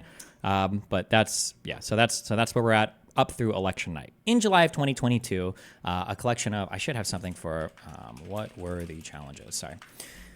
In July of 2022, a collection of 8 different conservative judges, politicians, and analysts published a report called Lost Not Stolen, the conservative case that Trump lost and Biden won the 2020 presidential election. In the report, they go through all 64 cases that the Trump campaign put forth to judges, claiming that every case was without merit and affirming the results of the 2020 election. I'm just going to read an excerpt from that in the Lost Not Stolen thing. This is from page 4. We therefore have undertaken an examination of every claim of fraud and miscount put forward by former President Trump and his advocates, and now put the results of those investigations before the American people, and especially before fellow conservatives who may be uncertain about what and whom to believe. Our conclusion is unequivocal. Joe Biden was the choice of a majority of voters, or of a majority of the electors, who themselves were the choice of the majority of voters in their states. Quoting from the Trump campaign's court cases below, of the 64 cases brought by Trump and his supporters, 20 were dismissed before a hearing on the merits, 14 were voluntarily dismissed by Trump and his supporters before a hearing on the merits, and 30 cases included a hearing on the merits. Only in one Pennsylvania case involving far too few votes to overturn the results did Trump and his supporters prevail. So a lot of people just say that every case was dismissed on standing and say that, like, that's why none of them were even heard. They didn't consider the evidence. That is not true. Even in some where they did dismiss on standing, the judges themselves did go over some of the merits for why it was a dumb case. For a lot of these cases that they said were, like, super strong, it would literally just be like an affidavit or two from people saying that they thought they saw mass voter fraud, and then they would basically say, like, can you just, like, toss the whole election or redo the whole vote? Like, the remedies that they were seeking in these courts were way too huge, given, like, just one or two affidavits. What does dismissed on standing mean? So when you bring a case before a court, okay, hold on real quick. So there's 2 separate things when it comes to, like, going to court. You've got criminal matters. So criminal matter means that you're breaking some sort of criminal statute that either the state or the federal government has made a law. So things like killing, rape, whatever, stuff like that. In these cases, the person coming after you is the state, usually represented by a district attorney or some kind of, like, state attorney general, right? For a civil case is where you're not necessarily doing something that's going to get you in criminal trouble, but I might sue you for violating some agreement.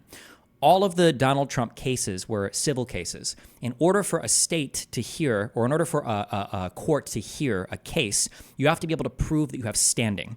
When you prove that you have standing for a case, part of what you prove is that, 1, you're affected by something. You're an injured party, right? So let's say that, for instance, let's say that you don't pay rent to your landlord in, like, the state of Washington. I can't sue you for that. I have no standing. I'm not affected.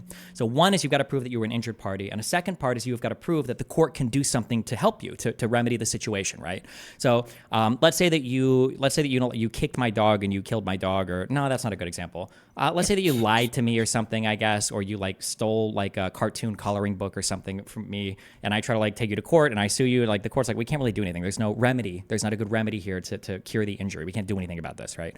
So there's different parts of a case you kind of have to show up front. You might have heard the term, like, prima facie. Like, you've got to be able to show that given the facts of what I'm alleging, a law has actually been broken or some agreement has been violated, basically. These are all things you've got to do before a judge will hear a case. You can't just sue anybody for any random reason. You've got to prove a couple things first. Does that make sense? Yeah. For, Okay. like, 10 words or less, does it just mean you don't have enough evidence? Standing means you have a good reason to feel like you got fucked by a person, and this court can help you with that problem. Okay, sailing through. So we went through. Okay, so these are Trump court cases. There was a documentary called 2,000 Mules. I don't know who heard about it. On May 20th, 2022, well-known far-right conspiracy theorist Dinesh D'Souza published a film called 2,000 Mules, where they alleged, with no solid evidence, the Democrats had organized a sophisticated system of ballot harvesting across several states. In October of 2022, Atlanta citizen Mark Andrews filed lawsuits for defamation, conspiracy, and intrusion on seclusion. A state investigation found that he had not committed any of the crimes alleged about in the film, and on May 31st, 2024, Salem Media Group settled with Andrews, releasing a public apology, and they took down the film and the book. In case you didn't, has anybody here even heard of that? I didn't. No. 2,000 Mules. Was it good? Nope, never heard of it. Okay. Did you watch it? Fuck, I don't know how big that even was. Okay, I don't know. Basically, Dinesh D'Souza put together a movie where he tried to say they tracked a bunch of cell phone data, and if they saw a bunch of people driving by certain areas where there were ballot boxes, they basically said that we bet these people are ballot harvesting and dropping off tons of ballots here. And that was it. That was the extent of like their evidence. What does ballot harvesting mean, though? Basically, it's the accusation that somebody is going to a large group of people, asking them to all vote a certain way, and then taking all of their ballots and then dropping them off at a ballot box. And that's illegal? If you're telling them how to vote, yes. Okay. Do you have, isn't there a case, wasn't there another defamation case against a woman that she got like a pretty big payout? Oh, don't worry about that one. We'll get to that. Okay. Okay. Next section is Trump's calls. He calls states to change votes. There are multiple. There's more than just this, but okay. Well, this is the big one. Okay. So Donald Trump's January 2nd, 2021 call to Brad Raffensperger. Trump made a phone call to the election investigation. Oh, this is another thing too. I'm going to start a little bit below. On January 2nd, 2024, Donald Trump, joined by trade advisor Peter Navarro, Justice Department official John Lott, law professor John C. Eastman, he'll come up more in the future, and attorneys Rudy Giuliani, Cleta Mitchell, Alex Kaufman, Kurt Hilbert, and White House Chief of Staff Mark Meadows, called Georgia Secretary of State Brad Raffensperger, joined by Raffensperger's Chief of Staff Jordan Fuchs, and General Counsel Ryan Germany, to discuss finding enough votes to win the election. So this was like the big call where Trump is saying, I need you to find whatever votes. On this phone call, I started writing down claims, but there's so many that he makes here, but here's 9 of them. He said there were hundreds of thousands of signature forgeries. He said that 50s of thousands of people had already been voted for. 4,502 people voted who were not on the voter registration roll. 18,000 people voted with vacant addresses. 900 voters who used a P.O. box number. There were at least 18,000 votes counted multiple times by Ruby Freeman. The water main breaking disrupted the vote process. This was done malevolently, that somebody I guess somebody either broke it intentionally or the people use this to do something illegal with the votes.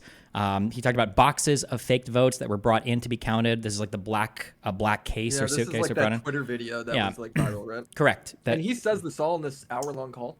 Yeah, he said. Yeah, he goes through. I think he does 20 or 30 different claims of voter fraud. Yeah. Okay. It's worth listening to the entire thing, I'd say. It is, but it's over an hour long, and I'm not going to make you guys do that right now. Well, No, I'm just saying on your own time. Yeah. Trump continued to make accusations during the call, dismissing claims that he was simply getting these accusations from social media by countering that they were actually coming from Trump media. So at one point, I think Raffensperger's general counsel, Ryan Germany, I think says something like, hey, listen, we understand that you're seeing a lot of these things on social media, but they're not true. And I think Trump counters and says, I'm not seeing these on social media. I'm seeing these on Trump media. Whatever the that means. He also accuses Raffensperger of being criminally liable for not finding enough votes for Trump because they must have known about the voter fraud, and says that it would be a big risk for both of them if they weren't able to flip the election in favor of Trump. Trump does this a lot when he talks to people. He makes these thinly veiled threats. One of the quotes that Trump says to Raffensperger is, I think it's very dangerous for you to say that there's no criminality, and it alludes to him engaging in criminal behavior many times. He makes this claim multiple times to Raffensperger that this must be criminal, what you're doing, you must know about this. Multiple times on the call, Donald Trump implies that he will refuse to help in the future elections of Georgia if Raffensperger won't acquiesce to his demands for 11,000 votes. Obviously, there's the famous meme songs and everything. One of the quotes is, I need 11,000 votes, give me a break.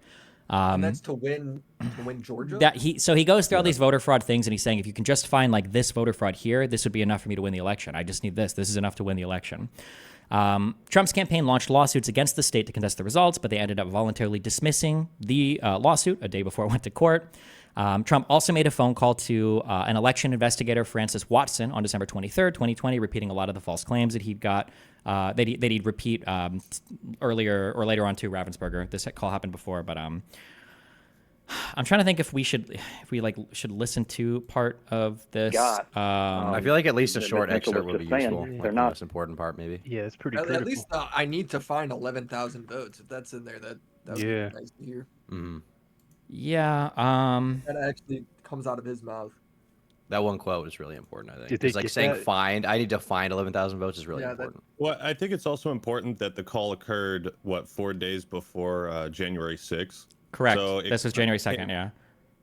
When you listen to it with that context in mind, it kind comes across like a Hail Mary attempt. Desperation, yeah. Yeah.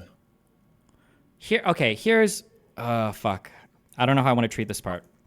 Okay. I managed to find the timestamp for 11,000. Well, no. Here, this is hold on. So this is my issue. Okay. This is a whole side thing, but the media for a long time made a big deal about this. I need you to find this many votes, and the implication that the media is giving you is that Trump is telling them to fabricate that many votes, and I don't agree with that interpretation. I don't think that that's what Trump is saying. However, I don't think that's the bad thing about this call. But that's what became the fixated point. I think that, in my opinion, there are three really bad things about this call. One is that Donald Trump, on January 2nd, repeats a lot of already debunked claims of voter fraud. He repeats them over and over again, even though other people in his office in the White House have already told him none of this is true. That's number one. The second thing is he continues to engage in this kind of like weird bully behavior where he says that like, well, aren't you doing something criminal? Aren't you going to be criminally liable if you can't find these or you're not doing anything? And also, I'm not going to help you guys win your elections if you don't, if you're going to do this. I'm never going to support you guys. Who was that schmuck? Kent, I think, is one of the things that he says.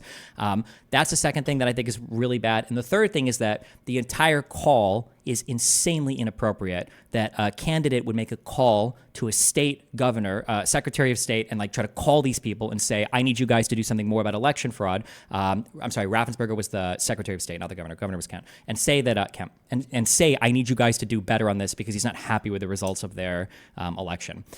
We can find that when I need you to find these votes. But why is I need you to find these votes? Why is that not?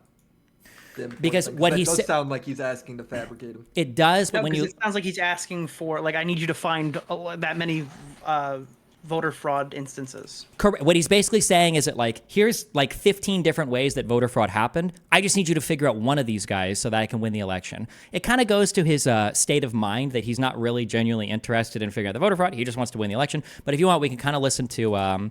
Actually, here, let's go back to.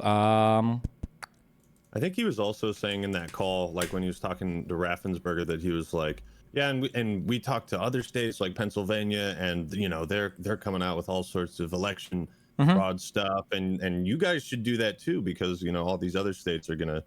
Yes, he makes that claim a lot. Every single time he does, those claims are always lies. Every single time, just to be clear. Does anybody know about it? I know about it, but we were never. Okay, Toledo, wait. I'm not asking you, Toledo. Honestly, I'm asking Brad. Do you know about the military ballots that we have confirmed now? Do you know about the military ballots that came in that were 100%? I mean, 100% for Biden. Do you know about that? And I don't know about that. I do know that we have, when military ballots come in, it's not just military. It's also military and overseas citizens. The military part of that does generally go Republican. The overseas citizen part of it generally goes very Democrat. No, but this was a mix of them. Yeah, that's okay. But I got like 78% in the military. These ballots were all for this. They didn't tell me overseas. Could be overseas too, but I get votes overseas too, right? You know, in all fairness. No, they came in. A large batch came in, and it was quote 100% for Biden, and that is criminal. You know, that's criminal. Okay, that's another criminal. That's another of the many criminal events. Many criminal events here. I don't know. Look, Brad, I have to find 12,000 votes, and I have them times a lot, and therefore I won the state. That's before we go to the next step, which is in the process of right now. You know. And I watched you this morning, and you said, well, there was no criminality. But I mean, all of this stuff is very dangerous stuff.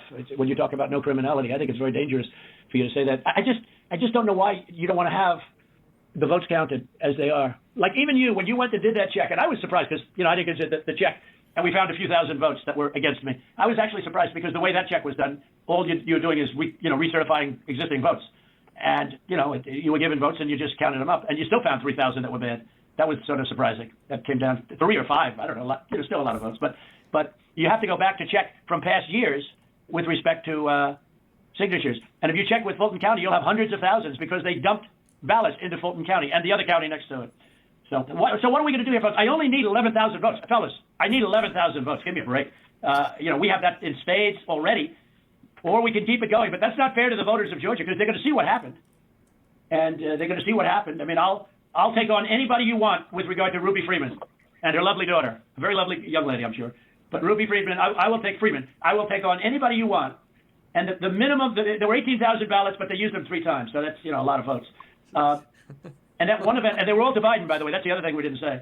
You know, the Ruby Freeman, one thing I forgot to say, which was the most important. Do you know that every single ballot she did went to Biden? You know that, right? Do you know that, by the way, Brad? Every single ballot that she did through the machine at early in the morning went to Biden. Did you know that, Ryan? That's not accurate, Mr. President. Huh? What is accurate? The numbers that we are showing are accurate. No, about Ruby Freeman, about early in the morning, Ryan, when the woman took when the whole gang took the stuff out of from under the table, right? Do you know that? Do you know who those ballots? Do you know who they were made out to? Do you know who they were voting for? No, not specifically. Did you ever check? We did what I described to you earlier. No. Did you ever check the ballots that were scammed by Ruby Freeman, a known political operative balloteer? Did you ever check who those votes were for? We looked into that situation that you described. No, they were 100% for Biden. 100%. There wasn't a Trump vote in the whole group. Why don't you want to find this, Ryan? What's wrong with you? I heard your lawyer is very difficult, actually, but I'm sure you're a good lawyer. You have a nice last name. But I'm just curious.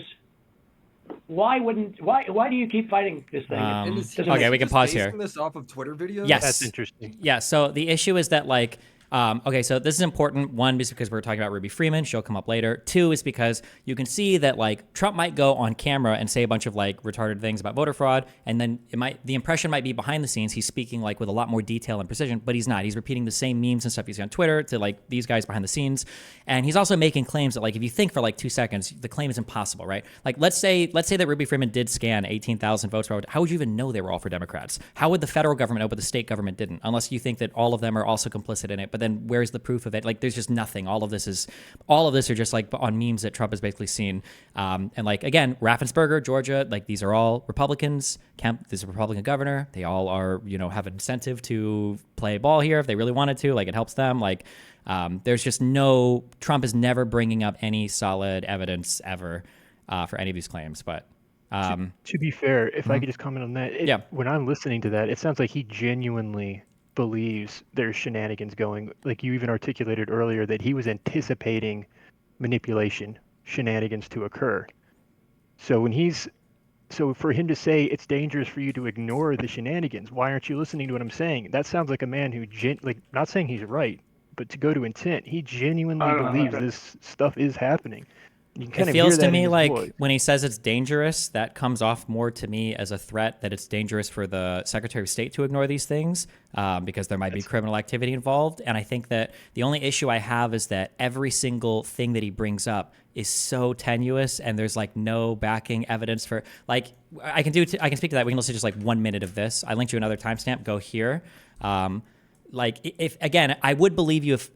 Or not, I wouldn't believe it's not. I would believe you. I would feel like there might be some evidence in that direction if he like listed anything with like a degree of like backing ever. But what about the ballots coming from overseas being 100% military? Like he sounds like he genuinely believes that. But it's just not true, and they tell him it's not true. There's not true. None of this is true. Right. But at 31 minutes, go to this. Let me know when you're ready. We'll just listen to like one minute of this up to like 32 or 32 and a half, and then let me know when you guys are here at 1.5. All set. I'm here. I'm ready. Okay. 3, 2. Wait, hold on. Wait. Yeah, we're good. Okay. 3, 2, 1, go. I don't know. It doesn't pass the smell test, though, because we hear they're shredding thousands and thousands of ballots. And now what they're saying, we're just cleaning up the office. I don't think that plays. Mr. President, the problem you have with social media, people can say anything. No, this isn't social media. This is Trump media. It's not social media. It's really not. It's not social media. I don't care about social media. I couldn't care less. Social media is big tech. Big tech is on your side. I don't even know why you have a side, because you should want to have an accurate election. And you're a Republican. We believe that we do have an accurate election. No, you don't. No, you don't. You don't have. Not even close. You're off by hundreds of thousands of votes, and just on the small numbers, you're off on these numbers. And these numbers can't be judged. Well, why won't? Okay, so you send us into Cobb County for signature verification, right? You send us into Cobb County, which we didn't want to go into, and you said it would be open to the public, and we could have so we had our experts there. They weren't allowed into the room, but we didn't want Cobb County. We wanted Fulton County, and you wouldn't give it to us. Now, why aren't we doing signature? And why can't it be open to the public? And why can't we have professionals do it instead of rank amateurs that will never find anything and don't want to find anything? They don't want to find. They don't want to find anything. Someday you'll tell me the reason why, because I don't understand your reasoning. But someday you'll tell me the reason why. But why don't you want to find? Cobb County. Why don't you want to find? What? Sorry, go ahead. Yeah, Okay, so why did you do Cobb County? We requested Fulton County, not Cobb County. Well, Mr. President, we have our election contest. Go ahead, please. Go ahead. We chose Cobb County because that was the only county where there's been any evidence submitted that the signature verification was not properly done. Well, no, but I told you, but we're not saying that. We're the agreed party. Fulton County, look, Stacey, in my opinion, Stacey is as dishonest as they come. She has outplayed you at every heart, at everything. She got you to sign a totally unconstitutional agreement, which is a disastrous agreement. You can't check signatures. You can't do it. I can't imagine you're allowed to do harvesting, I guess, in that agreement. That agreement is a disaster for this country.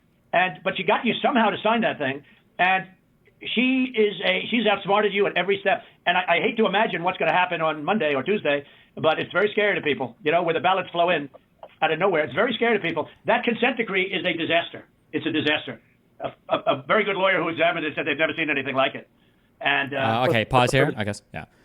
So again, it's always like just vague claims and like a guy looked at this, but there's never anything concrete ever to work off of. It's always just like, it's literally the same memes that we see circulating on social media. That's what he's going by for all of this. He never even said like a guy looked at this. He's just like a great lawyer. They bring up one thing and then he's like, okay, what about this thing? And then they talk about it and then he's like, what about this thing? Lawyer. Yeah, he's the best It's lawyer crazy in that he business. talks like that in real life, dude. But also, we'll get to these, I think, in the next section too, if you want. Okay. Are you good to move to the next section, or? Yeah, I will say, like, if I were to listen to that, like, the first time without knowing anything else, it does seem like he genuinely believes that shit. Possibly, yeah. I could see that being the case if it's the only thing you heard, yeah. So, next section, okay?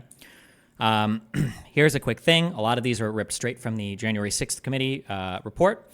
So when we talk about, like, did Donald Trump knowingly lie about voter fraud, a lot of these claims you're going to see here are ones that also showed up in that phone call. So I've got a table here. On the left is somebody talking to him about a particular claim. And then on the right is him continuing to say the claim afterwards. So on the left, you've got then Deputy Attorney General Jeffrey Rosen. The Attorney General is the top of the Department of Justice, and then beneath that is the Deputy Attorney General. The Department of Justice is the office created under the president that's tasked with investigating federal crimes. The FBI is a part of this. They've got the Attorney General that does like the big federal lawsuits, right? This is like the Department of Justice, okay? So if you were going to look to investigate crimes and shit, this is your branch to do it, okay? So Rosen says, and so he said, well, what about this? This is testimony that he's giving.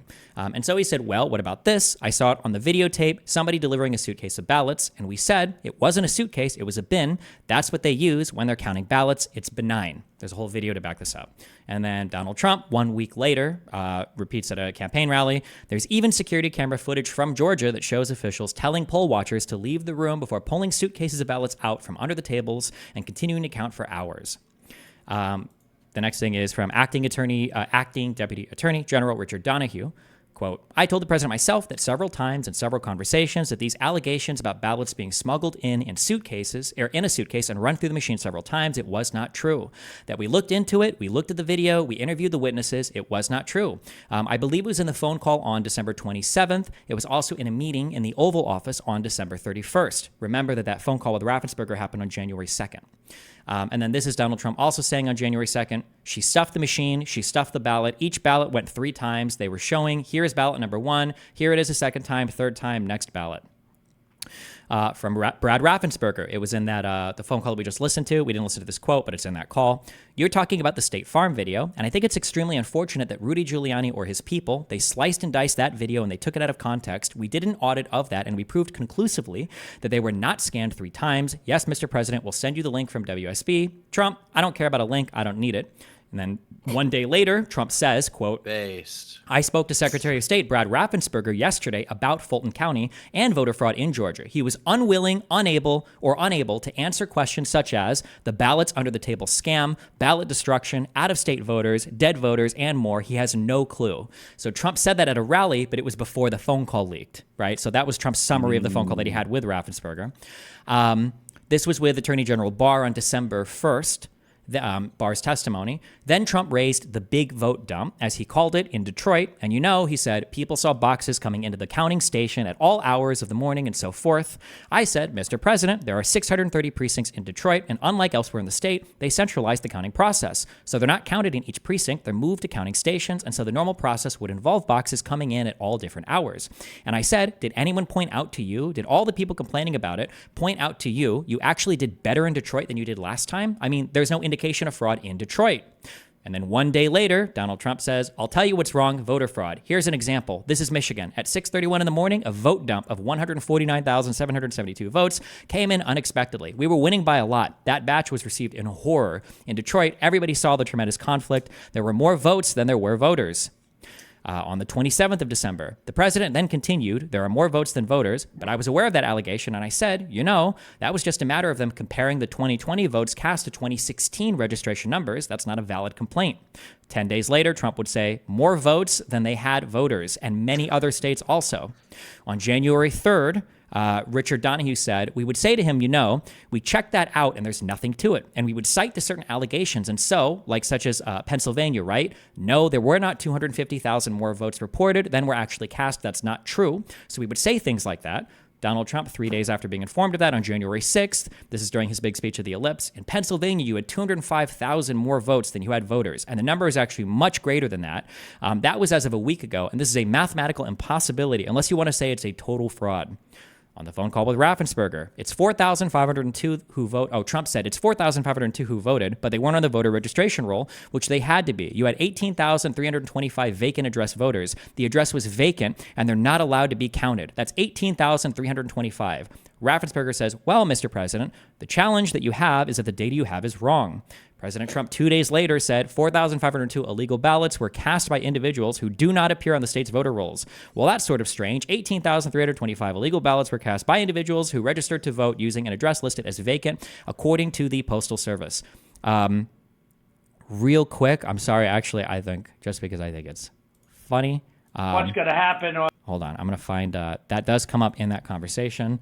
You have all these different people that voted, but they don't live in Georgia anymore. What was that number, Toledo? That was a pretty good number, too. Yeah. Well, the number who had registered out of state after they moved from Georgia. And so they had a date. When they moved from Georgia, they registered to vote out of state, and then they've like 4,500. I don't have that right in front of me. And then they came back in and they voted. And voted. Yeah. No, that was a large number, though. It was in the 20s. And, the point is... going through each of those as well, and those numbers that we got, that Ms. Mitchell was just saying, they're not accurate. Everyone we've been through are people that lived in Georgia, moved to a different state, but then moved back to Georgia legitimately. And in many cases... Really? How many people do that? You mean they moved out and then they said, oh, the hell with it, I'll move back in? It doesn't sound like a very normal... You mean they moved out, and they missed it so much that they wanted to move back in? It's crazy. Well, and they moved back in years ago. This was not like something just before the election. So there's something about that data that it's just not... Okay, pause. Okay. You heard that, right? Yeah. Mm-hmm. Okay. That was hilarious. Yeah. How many people, they move out, they just want to come back? To Georgia? He's like shitting on Georgia. He's like, Georgia. Yeah, who wants to go back there? Scrolling back down to, I won't go through all of these. There's like 8 more, but we can do you see General Counsel Ryan Germany? That was on that same call. White House Press Secretary Kayleigh McEnany? I don't know how to pronounce it. Is that McEnany? Maybe. The one specific I remember referencing was, I don't agree with the Dominion track. I specifically referenced waving him off of the Dominion theory earlier in my testimony. Question, are you saying you think he still continued to tweet after that you waved him off of it? Her answer was yes. And then Donald Trump, between mid-November and January 5th, 2021, Trump tweeted or retweeted conspiracy theories about Dominion nearly 36 times. These were the ones that were coming from Sidney Powell and Giuliani inside of his the lawyer people that he'd found. Trump campaign senior advisor Jason Miller. The international allegations for Dominion were not valid. Question. Okay, did anybody communicate that to the president? Answer. I know that was communicated. I know I communicated it. President Trump afterwards, you have Dominion, which is very, very suspect to start off with. Nobody knows the ownership. People say the votes are counted in foreign countries, and much worse. Donald Trump does this, people say a lot. And then I'll do this last one by Attorney General Barr in November 23rd. I specifically raised the Dominion voting machines, which I found to be one of the most disturbing allegations. Disturbing in the sense that I saw absolutely zero basis for the allegations. I told him that it was crazy stuff and they were wasting their time on that, and it was doing great disservice to the country. Donald Trump 3 days later, those machines are fixed, they're rigged, you can press Trump, and the vote goes to Biden. All you have to do is play with a chip, and they played with a chip, especially in Wayne County and Detroit. There are like 6 or 7 more of these, but basically just that like people would tell him like these things are not happening, they're not true. It's his attorney general. It's like investigators in the DOJ. Like this is his lead like investigative body, and nobody is like affirming any of these things. All of these things are coming from either social media or from like Powell or Giuliani, basically. Trump media. I mean, dude, that is by far the best section you've shown so far in terms of him showing intent. Like very clearly, his people are saying like this is not true, and then he's going straight into the thing afterwards. A few days later, saying the exact opposite. Sure. I mean, the biggest thing is you have like 17 different people that are hired by him or members of his cabinet, like members of government, who are like explicitly saying this guy's retarded, and then you have the quote of him being retarded, basically, right? Sure. Like, that's like they're like he's retarded, and I told him he's being retarded, and I told him he's wrong, and he knows he's wrong, and then he's like, actually, I'm right, guy. Like, yeah, like, basically. so dead to rights like 20. This is like easily the most powerful section of this entire thing. I agree. By far the. If this was like some poor woman's rape allegation, we already would have cut them off mid-sentence. It would be over. Yeah, but we gotta be fair though. He sees himself as a fighter, and he's coming at this unreasonably from every angle. He's like looking under every stone, just like a lawyer. Okay. After underneath the table, I've got this little quote, I guess, or thing I've written. A district court declared that Trump and Eastman knowingly filed bogus court cases in order to further fight over the certification of the election and to obstruct the January 6th committee from obtaining evidence of any conspiracy. So I've linked a court case here. You can, if you want, you can click through it and read it, but I've quoted the section that's relevant here. And this is I believe this is the judge writing about this court case in the ruling. There are 4 documents, however, in which Dr. Eastman and other attorneys suggest that, irrespective of the merits, the primary goal of filing is to delay or otherwise disrupt the January 6th vote. In one email, for example, President Trump's attorneys state that, quote, merely having this case pending in the Supreme Court, not ruled on, might be enough to delay consideration of Georgia, end quote. This email, read in context with other documents in this review, make clear that President Trump filed certain lawsuits not to obtain legal relief, but to disrupt or delay the January 6th congressional proceedings through the courts. The court finds that these 4 documents are sufficiently related to and in furtherance of the obstruction crime. Accordingly, the crime fraud exception applies, and the court orders Dr. Eastman to disclose the 4 documents. And then on December 4th, 2020, President Trump and his attorneys alleged in a Georgia state court action that Fulton County improperly counted a number of votes, including 10,315 deceased people, 2,560 felons, and 2,423 unregistered voters. President Trump and his attorneys then decided to contest the state court proceeding in federal court and discussed incorporating by reference the voter fraud numbers alleged in the state petition. So what he's saying here is that Trump's lawyers were saying, okay, the state court didn't give us what we wanted, so now we're going to appeal this. We're going to try this in federal court next, okay, is what they're saying. And they're saying we're going to use the same complaint that we filed in the state to go to the federal court. On December 30th, 2020, Dr. Eastman relayed concerns from President Trump's team about including specific numbers in the paragraph dealing with felons, deceased, moved, etc. The attorneys continued to discuss the president's resistance to signing when specific numbers were included, as Dr. Eastman explained the next day. Eastman is one of Trump's lawyers. Quote, although the president signed a verification for the state court filing back on December 1st, he has since been made aware that some of the allegations and evidence proffered by the experts has been inaccurate. For him to sign a new verification with that knowledge and incorporation by reference would not be accurate, end quote. President Trump and his attorneys ultimately filed the complaint with the same inaccurate numbers without rectifying, clarifying, or otherwise changing them.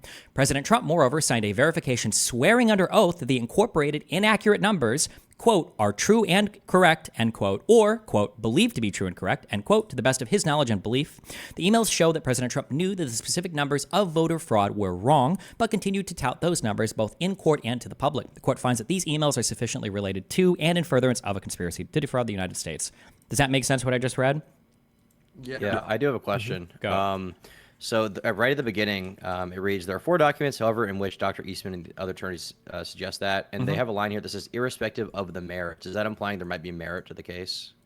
Like, what is that? Or are they saying that regardless of what's in it or not? What they're saying is that there are emails from Dr. Eastman saying that regardless of whether they've got a good voter fraud case or not, all they're trying to do is delay or disrupt the January 6th vote.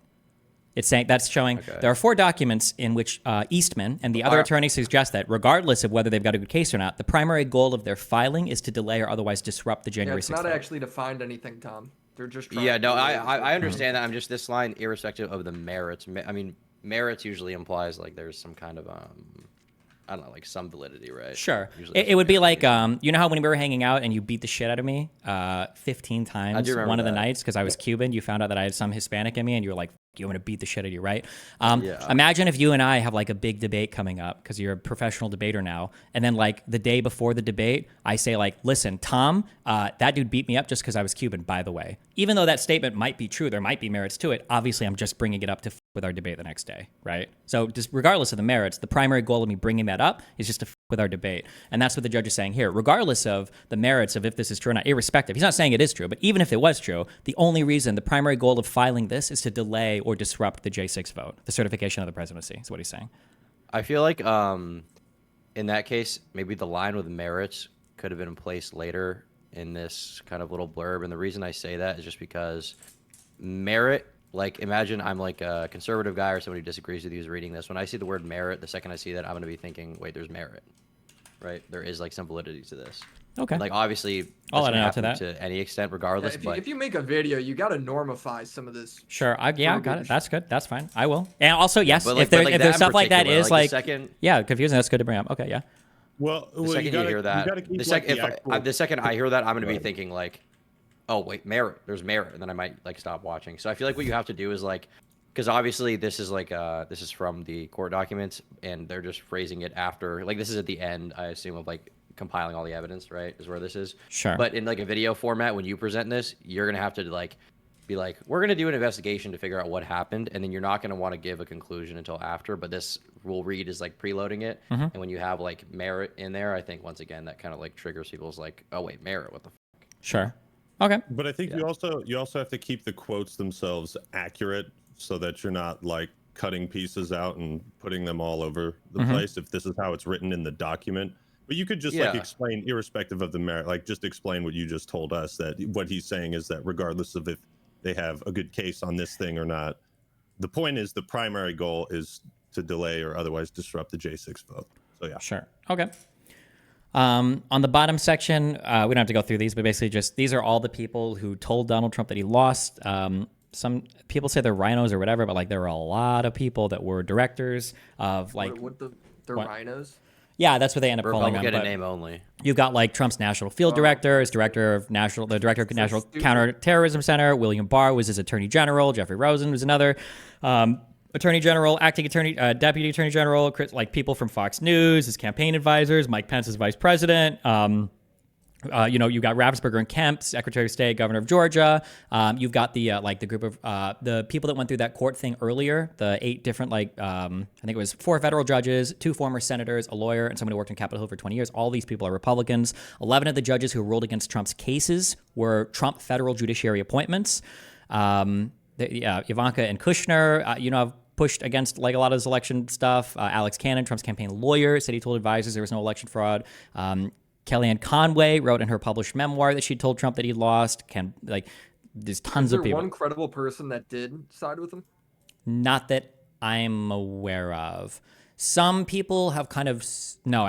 That the election was stolen. I'm not aware of any like prominent lawmakers or media people that are on that still. But I imagine a lot of them might also be afraid of the defamation stuff too, if they're just lying about shit.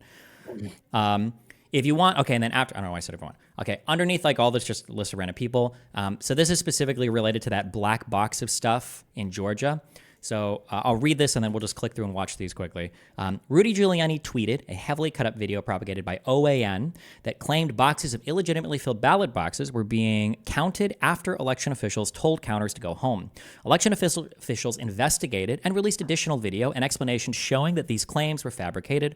Giuliani would later admit to lying in court about this case, claiming that it was his First Amendment right to lie. He would lose that case to the tune of $148 million, and then he would have a bankruptcy case dismissed that he filed to avoid paying this debt due to lying about his assets.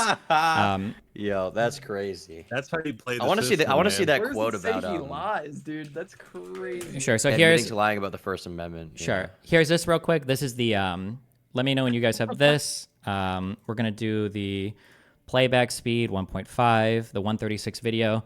Giuliani, you can see him retweeting this, but you can see the origination of this Georgia claim. Let me know when you guys are ready. Okay, so I think this is supposed to be showing them, you see it under the table, I think in the top right, they're like pulling out the ballot boxes and they're counting again. You can see them pulling the ballot box. Yes, yeah, this is a really, really big, this was one of the central like voter fraud claims, one of the biggest ones that was claimed. I think Ruby Freeman is gonna be in the top left. I think she's one of the people counting that they say she ran the votes over and over and over again. You can watching this video, and then we don't have to watch much more. It's just that's basically what this video is. Was OAN ever sued over this or no? I think Dominion has pending litigation against them. I think. So the original tweet coming out here is, watch video footage from Georgia shows suitcases filled with ballots pulled from under a table after supervisors told poll workers to leave room and 4 people stayed behind to keep counting votes. And then Giuliani quote tweets it, and he quotes the text and he adds that as well. Your voice. If you want, here is now keep in mind that the video footage that we're about to watch, not only has Giuliani and Trump's entire campaign seen this video footage, Trump himself has also been made aware of this video footage. None of this is like top secret. And look at the date of this video. The date of this video is December 5th, 2020. Okay, so a full month before January 6th, December 5th, 2020. Okay. The outcome not expected to change, but legal challenges are still underway, including one involving that video right there from State Farm Arena, President Trump's lawyer. Other supporters, too, call it the smoking gun proving election fraud. Channel 2 investigative reporter Justin Gray spent the day with Georgia elections officials, as we saw in that video. And Justin, we saw it. You went frame by frame to uncover and then really show everyone what happened.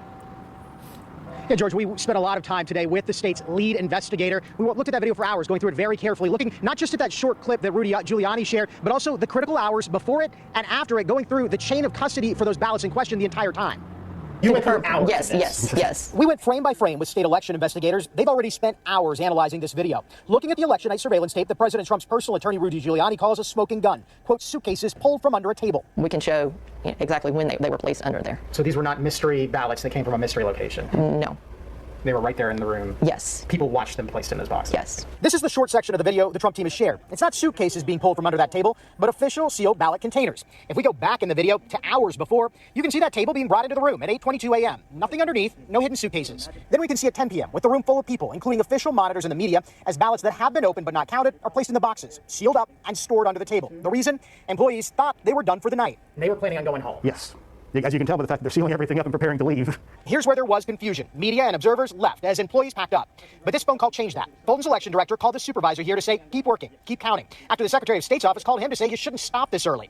That's when employees pulled these containers of ballots back out, the so-called smoking gun video, and went back to work. These are the same ballots official monitors watched them put away. No magical appearing ballots. These are ballots that were processed in front of the monitors, put in the boxes in front of the monitors, and placed there in front of the monitors. So what about that gap? Well, this is what happened during the roughly an hour before an official state observer returned. Employees scanned ballots. These are just typical everyday election workers who are just doing their jobs. I mean, it's not like this is an Ocean's 11 level scheme that's put together in the middle of the night. Now, there was about an hour there before the state official monitor got back. But if you watch that video, you see what they're doing. They're scanning those ballots. The state election lead investigator looked at all that video, hours of it, says she sees no evidence whatsoever of any wrongdoing. Reporting live at the state capitol, Justin Gray, Channel 2 Action News. Okay, so that's that. You can click if you don't trust my legal interpretation, you can click the first link says Giuliani would admit to lying. And that's basically it's a news article written about Giuliani claiming the First Amendment lets him lie about this particular case. But if you want, then the next thing after... Where does he say that? Yeah. So in the next thing after, where it says claiming, can you click that? And it'll open up a court pretrial thing. You see that? Mm-hmm. Yes. Okay. I'll be right back. I'm going to get some water. You piece of shit. Yeah, okay. Okay, so this is filed by Giuliani in the top left. You can see this is the United States District Court for the District of Columbia. So this is a federal court, first stage.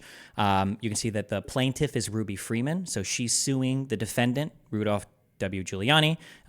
This is that case. And then this is a pretrial motion, okay? So whereas defendant Giuliani believes that he has legal defenses to this complaint, and whereas defendant Giuliani is desirous to avoid unnecessary expenses in litigating what he believes to be an unnecessary dispute.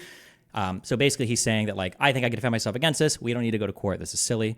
The next thing is, it is hereby stipulated solely for the purposes of this litigation, the defendant Giuliani, for the purpose of deciding this case on the legal issues and recognizing that all other defendants previously identified in the complaint have resolved their claims with all plaintiffs and without admitting to the truth of the allegations, hereby does not contest the following allegations. So all he's saying up here is that I'm not admitting to anything in this thing that could be used in any other case, and all the other plaintiffs and everybody else has settled their shit. So he's not making it so wide that it would cover other cases. This is all like probably standard boilerplate stuff that would show up in any complaint or pretrial thing. So there's 4 parts in here. 1, defendant Giuliani concedes, solely for the purposes of this litigation before this court on appeal, that defendant Giuliani made the statements of and concerning plaintiffs, which include all the statements detailed in the plaintiff's amended complaint, and he does not dispute for purposes of this litigation that the statements carry meaning that is defamatory per se.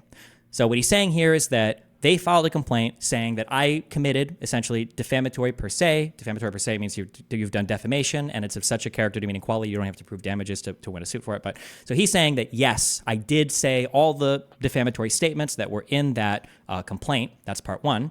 Part two is that defendant Giuliani, for the purposes of this litigation only, published those statements to third parties. As part of a defamation suit, you've got to prove that the other person published the statements. They can't say them privately, so that's part two. And then three is that defendant Giuliani, for the purposes of this litigation only, does not contest that to the extent the statements were statements of fact and otherwise actionable, such actionable statements were false. So he doesn't contest that these were false statements.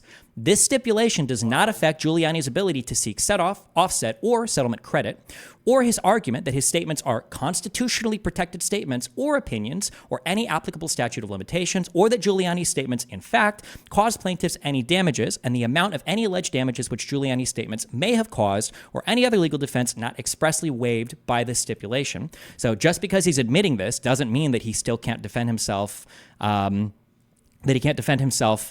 court, because number four, defendant Giuliani does not contest solely for the purposes of this litigation, including on any appeal in this litigation, the factual elements of liability subject to any retained affirmative defenses not expressly waived herein regarding plaintiff's claim for intentional infliction of emotional distress and other related tort claims. So he's not saying that, fine, okay, maybe I did cause emotional distress, maybe there's other civil things you can sue me over. This stipulation does not affect Giuliani's ability to seek set-off, offset, or settlement credit, or his argument that his statements are constitutionally protected statements or opinions or any applicable statute of limitations, or that Giuliani's conduct, in fact, caused plaintiffs any damages, and the amount of any alleged damages Giuliani's conduct may have caused, or any other legal defenses not expressly waived by the stipulation. So basically, and again, it's a lot of kind of like legalese, but basically what he's saying here is that, listen, everything you said in your complaint was true, and I did lie, and it even was defamatory per se. However, I have a constitutional right to say these particular things. And then if you don't trust, again, my interpretation of the document, you can either Google a ton of other articles or this article that I linked above, Giuliani claims the First Amendment lets him lie, that basically summarizes this if you don't believe my interpretation of it. But yeah, that's essentially... I can see why he lost. Yeah. So where is it him saying he lied? Can we read this line again? Because this legalese talk. Yeah, where does it say that he intentionally lied? Well, all lies are intentional. For a court, you wouldn't say somebody lied if they just got something wrong. Right. But hold on, let me click this again. This call's been going on so long, it's turned nighttime behind Warren, dude. Shut the fuck up. Yeah. Hold on. So point 3 on this motion is the defendant Giuliani does not contest that. He doesn't contest. He's not arguing. Right. To the extent the statements were statements of fact and otherwise actionable. So he doesn't contest that he made statements of fact, and they might have been actionable statements. You might have been able to take action against them. What does actionable mean? Like you can sue him? I think that actionable here means either that you can sue him or that they're causing damage to plaintiff. Does not contest that to the extent the statements were statements of fact and otherwise actionable, or just that they're statements that like people are hearing that can cause things to happen. I think might be is what my interpretation would be here. Okay. But that such actionable factual statements were false. So the defendant Giuliani does not contest that such actionable factual statements were false. That's the part 3 of this. He's not even arguing that he believed it at any point. That's what that is saying. You got correct.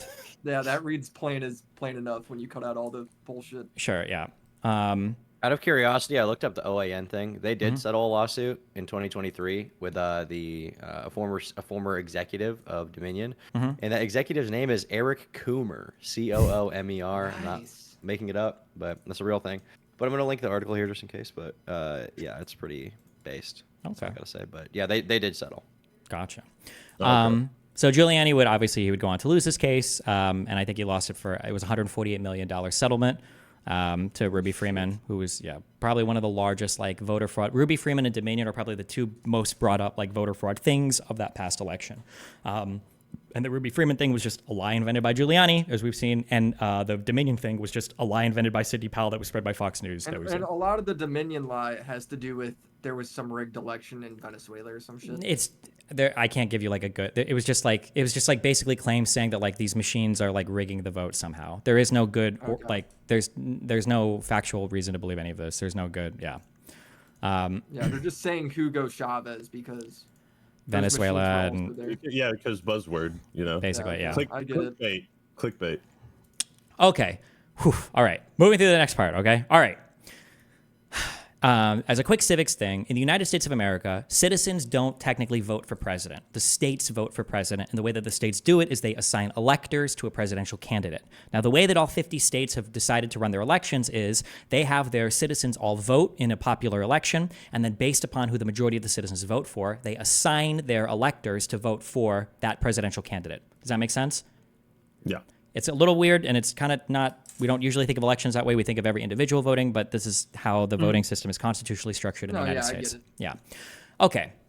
Kenneth Chesbro was an attorney from Wisconsin who began working with the Trump campaign at the behest of Jim Troupis, another lawyer for Trump's campaign, around November 9th, 2020. He was responsible for the creation of the first few memos outlining a potential scheme that Trump could utilize to challenge the certification of the electoral vote on January 6th. Chesbro believed that if people gathered and falsely attested to being legitimate state electors and transmitted said votes on December 14th to Congress and NARA, that it would keep Trump's chances alive to win the election should a court rule in his favor from between December 14th and the date that all electors in all 50 states certify their votes for president, and January 6th, the date that Congress was scheduled to count the electorate slates. Ultimately, there were 7 different states whom were selected to send false slates of electors out from. Here are those states and the accompanying state laws that dictate how slates of electors were legally supposed to be chosen. And we don't have to go through all these, but these are just the 7 states of, like, this is what the law states, how you do your elector shit. And then part 2 of all of these is, like, you can click. Like, again, none of this is contested. In all 7 of these states, if you click on part 2, you can click the false slates of electors, and you can see the paperwork that was sent in. All of this paperwork that says that, we are the electors chosen by the state that was sent into NARA and to Congress are false. These people were not voted for by the state. They weren't appointed or duly granted the authority or ascertainment or whatever by the legislature. The governor didn't sign off on it. All of this is a lie for all of these slates of electors. Yeah. These were all swing states in the election? These were the 7 that Trump thought he could fight over. It was Arizona, Georgia, Michigan, Nevada, Pennsylvania, Wisconsin, and New Mexico. It would have been funny if you sent the false electors to, like, California, and they're like, yep, we vote Republican. Yeah. So the electors, who were the electors traditionally chosen by? So what I believe that the process that'll happen is actually, well, you can actually just read it because I've linked the laws in each of these. So say for I'll read out for Michigan. The electors of president and vice president shall convene in the Senate chamber on the capital of the state at 2 p.m. Eastern Standard Time on the first Tuesday after the second Wednesday in December following the electors' election at any time before receiving the certificate of ascertainment of appointment of. So the electors are basically just the state legislature says, here's our 7 Republican electors and here's our 7 Democrat electors. And then when the state votes, who you're actually voting for are each of these electors. You're voting for them to send their vote to Congress for who's going to be the president, basically. So when you vote in Florida, you're not actually voting for Donald Trump or Kamala Harris. You're actually voting for the electors of the legislature that will vote for Donald Trump. So the elector is chosen by the state legislature? Correct. Ultimately, to be yes. Clear. Okay. Yes. So my question is, how does this process work? Like, were these false guys just going to show up and be like, I'm the guy, actually? Like, how's that going to work? So basically pretty much, Tom. Yeah, so TF2 spies, man. TF2. Yeah, so basically what they did was they just wanted to like basically sign a piece of paper and mail it to Congress pretending that they were the actual people that were chosen. I think I have this later on. So basically he wanted to do mail-in ballots and commit fraud. I mean, yeah, you could say that. Was it Michigan? What am I thinking of? Hold on. Nick, I saw you taking this selfie earlier. What were you doing there, buddy? Who's that for? Snap streaks. Oh, there you go. Okay, I saw you like looking around. After you took it, you were like, anyone see me do that? You know you're on live stream, right? We can see. Am I live right now? Yeah, you are live. Way to go, dumbass. You're live, bro. We know. Why don't I have this video? I think it's going to be later on in this document. Fuck you. My bad. Yeah, so it is. Hold on. The Go 7 ahead. electors, are those... So each party puts up 7, right? So No. It's however many electoral votes I think you have in your state. It's not. I just use 7 as an example. But so like there would be like, let's say Illinois 21 or whatever. It used to be 21. I don't know if it's 18 now or what. But then there would be 8 and 8. Yeah, I believe so. Yeah. And then they just come together and they're like, "Yep, the vote did go this way," and then they just go to They just like certify it, like they say yes. Yeah, that basically the state legislature, I think with the governor being there, will say that like, well, here's who our votes went for, and then So each elector is like an actual person. Yes, each elector is an actual person. That's why if you click any of the fake elector slates, you'll see that there's like a signature for every single elector. Some of these people, because they wanted to try to pretend to be more legitimate than they actually were. Here, I'll link a video here. I think this might be later on in my document, but you can click this video here. This is an example of, Jesus Christ, this is loud. Let me know when you've opened this, and then we can 1.5 times this. Okay, what is this supposed to be? So these are these were the electors chosen by the Trump campaign to try to go to the Capitol and sign their own like electorate slate, even though they didn't win. They didn't win, and none of this was real. But only the electors that win go. Correct. Yeah, are the ones that are signed off by the governor to transmit their votes to Congress, saying that like yes, the state of Michigan is voting for all of our electoral votes are. Approves it. Yeah. Okay, and then we can watch this. Put it at 1.5. You're at the beginning. Let me know when you're ready to go. All set. Ready. 3, 2, 1, Ready. go. So you're telling us we can't enter? Yeah. Okay, would you say that?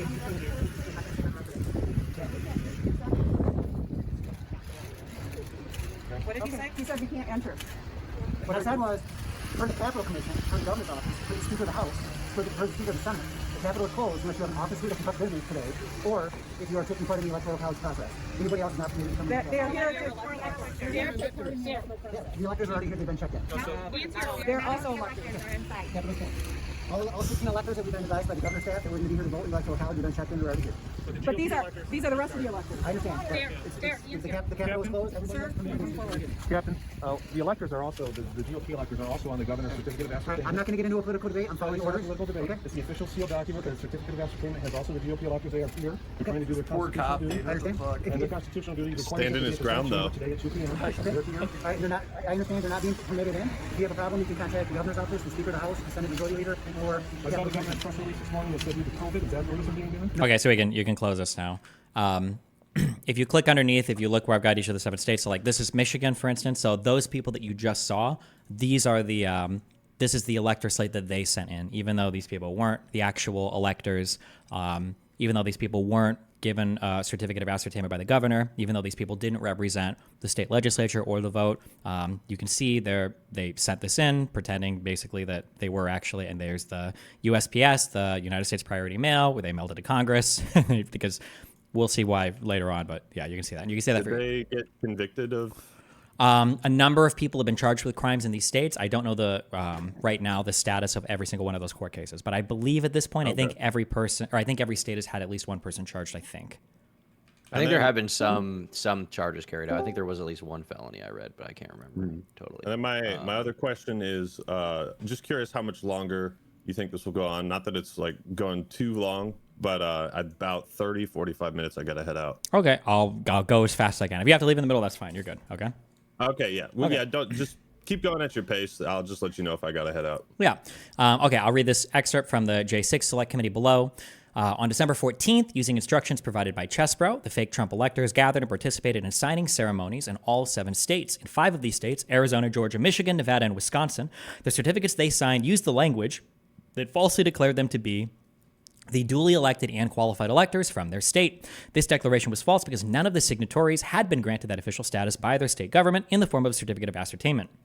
The paperwork signed by the fake Trump electors in 2 other states contained partial caveats. In New Mexico, the document they signed made clear that they were participating on the understanding that it might later be determined that we are the duly elected and qualified electors. In Pennsylvania, the document they signed indicated that they were participating on the understanding that if, as a result of a final non-appealable court order or other proceeding prescribed by law, we are ultimately recognized as being the duly elected and qualified electors. Okay, the next part is... So Chesbro was the guy that originally penned this idea. He admits even in his December 9th memo, quote, "In conclusion, it appears that voting by an alternate slate of electors is unproblematic in Arizona and Wisconsin, slightly problematic in Michigan, requiring access to the Senate chamber, somewhat dicey in Georgia and Pennsylvania in the event that 2 or more electors don't attend, which requires a gubernatorial ratification of the alternates, and very problematic in Nevada, given the role accorded to the Secretary of State." So he's kind of like, he's going through like, this is kind of not legal, but it kind of could be, or maybe it could be. Like he's basically looking at every state to see like where around the edges they maybe could get away with doing something. But obviously like all of this is being done in bad faith, where they're just trying to assert that like, well, look, electors came from this state, even though they clearly didn't win the election there. On December 13th, Chesbro lays out to Eastman how Pence could declare the ECA. The Electoral Count Act is basically a law that tells Congress how to count the electoral votes. There's like a whole process where they unseal the vote and they count it and they all jerk each other off and everything. And on December 13th, Chesbro lays out to Eastman, who's a Trump lawyer, how Pence, Vice President Mike Pence, could declare the ECA unconstitutional and disrupt the expected electoral vote count, proceeding to allow Trump to win the election. He says that Pence should break from the stated procedures of the Electoral Count Act, claiming it to be unconstitutional in violation of the 12th Amendment. Once Pence has recused himself from his role in the Senate, some other Republican leader will take over and act confused about how to read which slate of electors is legitimate. And then, quote, he then opens the 2 envelopes from Arizona and announces that he cannot and will not, at least as of that date, count any electoral votes from Arizona because there are 2 slates of votes. And it's clear that the Arizona courts did not give a full and fair opportunity for review of election irregularities in violation of due process. Basically what he's saying is that, like, on the day of counting the votes, Trump could basically, or not Trump, Pence could basically say, listen, I don't know if I can actually do this. I either don't agree with the law as written because I think that I shouldn't be doing this, or I'm going to act confused and say, I don't know which votes to count, and then he'll put them aside. And like all of these different plans basically allow Pence to kind of circumvent how you would expect the Congress to count the electoral vote. There's kind of a lot of civics bullshit, but go ahead. Chesbro is a random lawyer guy that is basically giving the Trump campaign information on how to toss the election.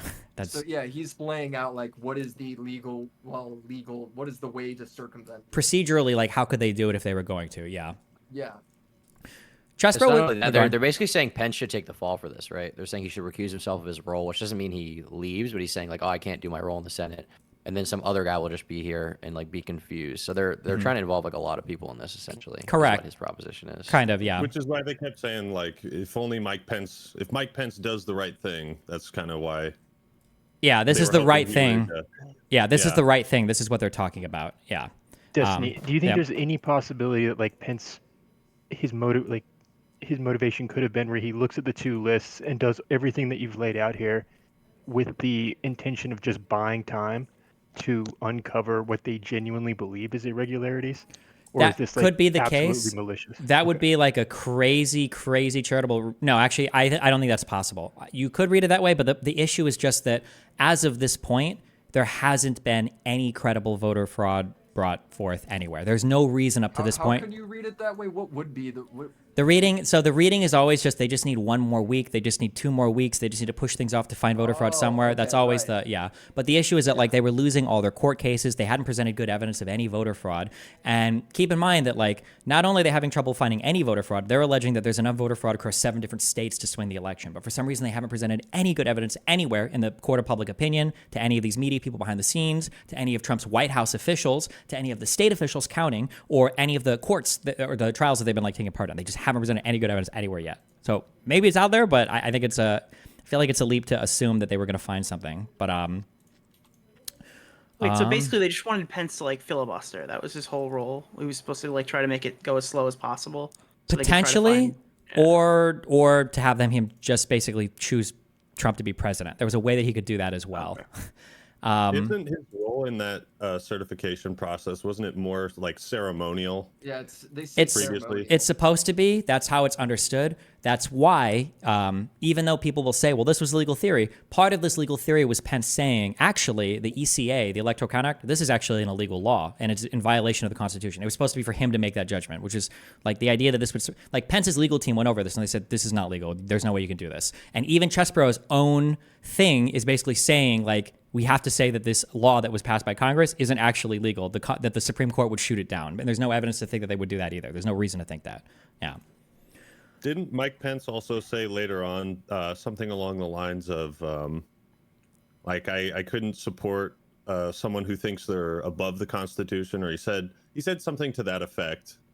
And I don't know if you've included that in this document, but maybe I also felt like that was... That's why he's not on the ticket right now. Sure. I think that might come up later. Sorry if I'm skipping. No, yeah, you're good. When you say there's no reason to think that, do do you mean in relation to Supreme Court? Do you mean there's no reason to think that they wouldn't shoot down this crazy idea? No serious legal person thought that this was possible. This was a legal theory, like me killing you and then saying that like, well, I think the First Amendment protects my right to speak, and the way that I killed you, was by stabbing you in the ear, and I think that's kind of like speaking something violent into your, like, it would be like that. Like that is a legal theory, but it wouldn't. That's like the whole like Ben Shapiro defense for why it's not a big deal. Maybe, yeah, sure, yeah. There's also Chesbro in the media. He had his secret Twitter account got leaked, and there's funny tweets of him where he's like tweeting shit about how like if you click the let me see, hold on. If you click that, Chesbro's secret Twitter account was leaked, in which he'd made multiple tweets detailing how Trump could win the election via Pence overturning the vote while the electoral votes were being counted. I think that middle one that says leaked. No, wait. Multiple tweets, that one. Like, this is Chesbro's alt on Twitter saying, "You don't get the big picture. Trump doesn't have to get courts to declare him the winner of the vote. He just needs to convince the Republican legislatures that the election was systematically rigged, but it's impossible to run it again, so they should appoint electors instead. He will push it all the way to early January, and if necessary, rely on Pence to count only electoral votes sent in by the Republican legislatures, or count no disputed electoral votes and throw the election to the House, which would elect Trump 80%, 80-20 in Trump's favor." So this is like the plan. Okay, everybody knows this in the Trump campaign. Solid plan. Sure, yeah. Solid. The next section here is Trump's direct involvement. On December 6th, Mark Meadows is the chief of staff of Donald Trump of the White House. Chief of staff means that he's basically the guy that Trump would go to for any of his staff to do anything. He's like your head, I don't want to say like head bitch or head assistant, but he's like directing everybody beneath you. So on December 6th, Meadows forwarded the November 18th memo from Chesbro to Trump campaign senior advisor Jason Miller. Meadows and Miller began to work to gather the 79 needed Republican electors on the November ballot in the 7 states they plan to have transmit false electoral votes to Congress. Trump campaign associate general counsel Joshua Finlay told the January 6th Select Committee, quote, "It was my understanding that the president made this decision, end quote, to pursue the electorate scheme by December 7th or 8th. Finlay claimed that the campaign's general counsel, Matthew Morgan, directed the campaign lawyers to, quote, look into electors in these potential litigation states, end quote. In deposition testimony provided to the J6 committee, RNC chairwoman Ronna Romney McDaniel said that on or around December 12th, Trump, along with Eastman, called her to stress the importance of gathering alternate slates of electors. We don't have to read her testimony, but that's all linked there too. But Trump was like personally involved in all of this. Testimony from Special Assistant to the President, Cassidy Hutchinson, also confirms that Trump knew of the legal dubiousness of the Electoral plot, especially after most of the lawsuits had failed by mid-December and his legal staff on his campaign began to quit and distance themselves from the campaign. Quote, committee staff, to be clear, did you hear the White House counsel's office say that the plan to have alternate electors meet and cast votes for Donald Trump in states that he had lost was not legally sound? End quote. Hutchinson, yes, sir. Arizona Governor Doug Ducey. Oh, this was, so when the Arizona governor was doing the certificate of ascertainment, you can click this if you want. It's just like a quick video that we can watch this. It's like 20 seconds or whatever. Timing of a cell phone ring played out Monday as if it was a TV political drama. Governor Ducey's cell phone has a special Hail to the Chief ringtone when the White House calls him. And it just so happened as the governor was preparing to sign certification documents of the election that would declare Joe Biden the winner, listen closely. He gets a phone call. The faint sound of Hail to the Chief can be heard. Ducey didn't take the call, and with his signature, affirmed he's rejecting Trump's ever more aggressive attempts to stall certification of elections in swing states. Later in the day... Again, and the video there, yeah, just Trump is like literally making phone calls to people to try to get them to like not sign off on their electoral votes and shit. That does seem like it plays out like it's television for sure. Yeah, it's pretty goofy.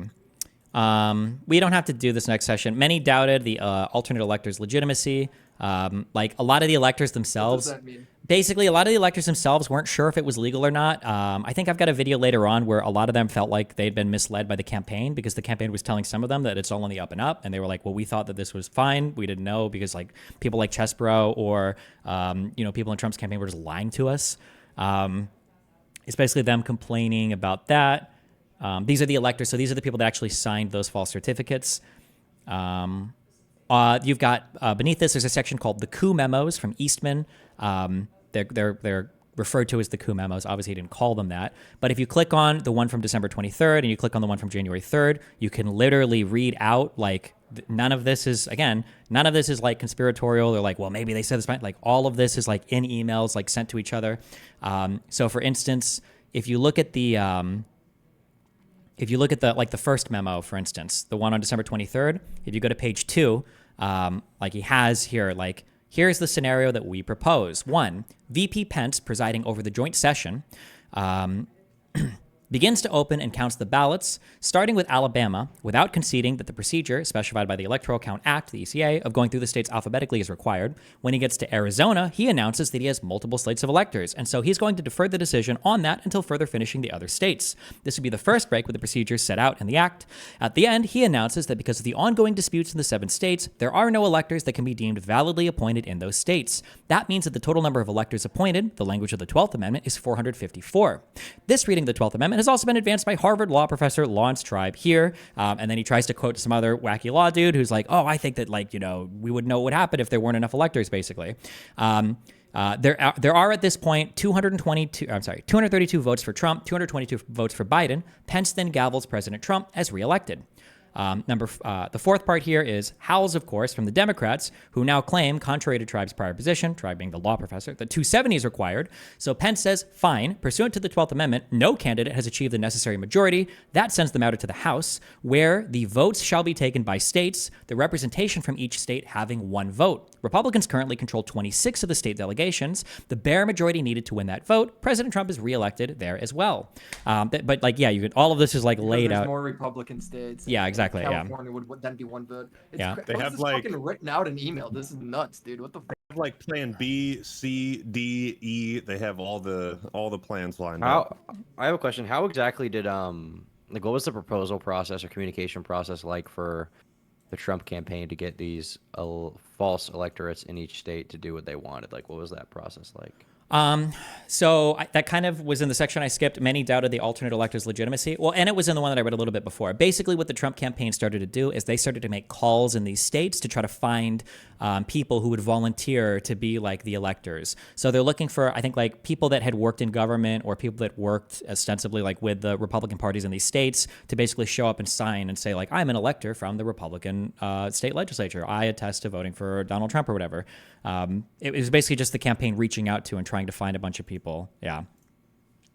Okay. How many people were involved in this then? I mean, it seems like it's a pretty wide-reaching. If you go under Donald Trump's direct involvement, it says that Trump campaign senior advisor Jason Miller, Meadows and Miller began to work together the 79 needed Republican electors on the November ballot in the 7 states they plan to have transmit false elector votes to Congress. So it was 79 different electors that they had contacted to get together in all of these states to do everything. Yeah. So 79 electors, and then at the top you have like Trump, Jason Miller, Eastman. That's basically the main guys. Yeah, and everybody basically involved in like the Trump. So as the president of the United States, you have a lot of resources available to you. You've got like the Office of Legal Counsel, your Department of Justice. These are kind of like all your like official people. But then Trump had his own people on the side that he was using to kind of farm all the crazy conspiracy stuff. So that would be people, anytime you hear the name Giuliani, Eastman, and Powell, and Chesbro, these are like the wacky, crazy side people. They're not part of the White House. They're not part of the government. These are just like Donald Trump's like crazy dudes that he has that are basically like doing his kind of like bidding for him, if that makes any sense. Jason Miller was a member of, he was like chief of staff or something, right? Mark Meadows was his chief of staff, yes. But he's like pretty clearly operating as like kind of just Trump's like personal bitch here. He's not like, it doesn't seem like he's not performing like official White House duties, basically. I know this name Jason Miller. Who the f was this guy? So you're just living with 2 women? Are we gonna acknowledge that? They're just, Like, I don't know. They're just, it's 9 p.m. and you just got 2 they ladies wander walking around in around? the background. I don't know what they're doing back there. Okay. Okay. So Yeah, hold on. men are talking. They escaped. Do Tom's not go to his basement. apartment. Do not go to his apartment. Okay. Scrolling down. Okay, we're blazing through this. Okay. Okay. Past the coup memos. Oh yeah, Eastman. I think it might be disbarred. His license has already been suspended. I think he's on his way to disbarment. Pressuring Mike Pence on January 2nd. Pence went over the procedures of the certification of the election as set out in the Electoral Count Act with his counsel, Greg Jacob, Chief of Staff Mark Short, and the Trump campaign's General Counsel, Matt Morgan. Mark gave a statement to CNN intending to clarify that the vice president does not have the power to unilaterally change the election outcome, attempting to clarify as concisely as possible to the public as to the role of the vice president on January 6th, and that only lawful objections to the election should be entertained. On that same day, on Steve Bannon's show, Bannon's War Room, they went live with an episode featuring Rudy Giuliani, Trump campaign strategic advisor Boris Epstein, and John Eastman. So I won't make you watch this, but like you can click at whatever point. But like this is just like basically it's a Steve Bannon show. Remember, that's the Breitbart guy. He worked with the Trump campaign before. He's been pardoned by Trump. So Giuliani, Eastman are on this show, and they repeated many of the same false claims, both about voter fraud existing across multiple states. And Eastman continued to falsely assert that Pence has the authority to contravene the Electoral Count Act and subvert the expected process on January 6th to certify the election. He also claims that Congress can make a decision on their own. Can make a decision on their own about which slates of electors to accept, hoping that the states will accept all the Republican slates due to the false claims that they were continuing to push concerning voter fraud. Eastman said that the outcome of the election comes down to the courage and spine of Mike Pence. In his January 3rd memo, where Eastman goes over several ways for Trump to remain president, he makes it clear that the only way Trump can possibly steal the election is if Pence acts in a way contrary to the ECA. So Pence has to break the law of the Electoral Count Act in order to make this plot work. No, he has to do the right thing. Yeah, true. On January 4th, Trump and Eastman hold a meeting with Pence to pressure him to throw out the election. Go ahead. Yep. Where are they very clear about like when you have this written out here, Eastman goes over several ways for Trump to remain president. It makes clear that the only way Trump can possibly steal the election is if Pence acts in ways contrary to the ECA. That's written in the memo. You had open earlier? Yes. Yeah, that was the one we brought up because they were saying he needs to basically like say those the 6 ECA. points. Right. Okay. Yeah. If you want, here, trying not to bore you too much with the legalese stuff, but so open this thing and you can see the January 6th memo. Yeah. So scroll down here and on the PDF, go to page 4. Okay. And you see this thing called Wargaming the Alternative. Or no, wait. I'm sorry, hold on. Actually, scroll up. Go to part 2, basically. Okay? It's like at the bottom of page 2, top of page 3, kind of. Part 2. Okay, yep. So it's kind of confusing the way that they're saying this, but 2 is the constitutional and statutory process for opening and counting of electoral votes. A, the 12th Amendment provides that the President of the Senate shall, in the presence of the Senate and House of Representatives, open all the certificates and the votes shall then be counted. 1, this is very solid legal authority and historical precedent for the view that the President of the Senate does the counting, including the resolution of disputed electoral votes. And all the members of Congress can do is watch. Now, it's weird, but okay. Civics, okay? We have 3 branches of government, okay? We've got the executive, which is the president. You've got the legislative, which is Congress, and then you've got the Supreme Court, which is the Supreme Court, right? The courts, right? There's a thing that powers all 3 of these branches called the Constitution, okay? Sometimes people say like constitutional law or the law of the Constitution. And while it's kind of true, the constitutional law, Constitution, does not sit on the same level as the laws passed by Congress. It powers the Congress, okay? The Constitution is always the supreme law of the land. So whenever he's referencing in here things like the 12th Amendment, what he's saying, and it sounds like, oh, the 12th Amendment, he's saying, what he's saying is, I think that this law passed by Congress isn't allowed. I think that if it got challenged in the Supreme Court, they would say that this law is unconstitutional because of the 12th Amendment. Amendment is the Constitution. Correct, yes. Yeah. But when he's alluding to the 12th Amendment here, he's trying to say that I don't think the Electoral Count Act, I don't think that's a legal law. I think that the 12th Amendment would overrule that. But that's just his opinion. The Supreme Court hasn't ruled on that. He's just saying it, right? And then that's why you believe in this constitutional amendment. Well, not the constitutional amendment. He's saying he doesn't believe in this law passed by Congress, basically. Yeah. Oh, okay, that's why you see here, and like in B in the next section, it says the Electoral Count Act of 1887, which is likely unconstitutional, provides, and then that's what he goes through here. But basically that 1887. Yes, exactly. So yeah, we've used this for a long time. Yeah. And then if you go down to part 3, where it says wargaming the alternatives, here is where he goes through like, well, this is what happens if like Pence doesn't play ball with us, basically, right? Yes, these memos are all like published by them. They don't deny any of that. This is all like open stuff. Yeah. So wargaming the alternatives. VP Pence opens the ballots, counts those certified by the state executives, and does not receive any objections, meeting the requirements of the Electoral Count Act. Then that would mean that Biden wins. B, Vice President Pence opens the ballots. He receives objections to the 7 states with multiple ballots. The 2 bodies adjourn to their separate chambers and decide which slate of electors to count. Subsection 1, the House votes to count the Biden slate. The Senate votes to count the Biden slate as well, depending on Georgia election. Only 1 to 3 Republicans voting the Democrats would yield the result. Then Biden would win. Or subsection 2, the House votes to count the Biden slate. The Senate votes to count the Trump slate under the Electoral Count Act. Because the two houses do not agree, the slate certified by the executive prevails. Biden wins, so that's following the law, the Electoral Count Act. And then subsection 3, the House votes to count the Biden slate. There's a filibuster in the Senate, contrary to the time limits of the Electoral Count Act. The standoff until the filibuster ends by a cloture vote, which would only take 10 to 12 Republican senators to accomplish. After the closure vote, either section 1 or 2 above, then Biden wins, okay? And then for section C, I won't read through all of these, but just so the VP Pence opens the ballots. He determines on his own, which is valid, asserting that the authority to make that determination under the 12th Amendment and the Adams and Jefferson proceedings is his alone. Everything in the Electoral Count Act to the contrary is therefore unconstitutional. So he has to break that law. And then he goes through like how that could turn out here. And obviously in all 3 cases here, Trump wins. Subsection 1, state legislature, blah, blah, blah, Trump wins. Subsection 2, Trump wins. Subsection 3, Trump wins. So basically, yeah. So they're saying that like basically in order to, we want Pence to break this law here because it'll help Trump. It'll be the way that Trump is guaranteed to win the outcome of this, right? Yeah, like any way it goes through officially, basically what they're saying in a reality where they act how they've acted for however long. 150 years. Yeah.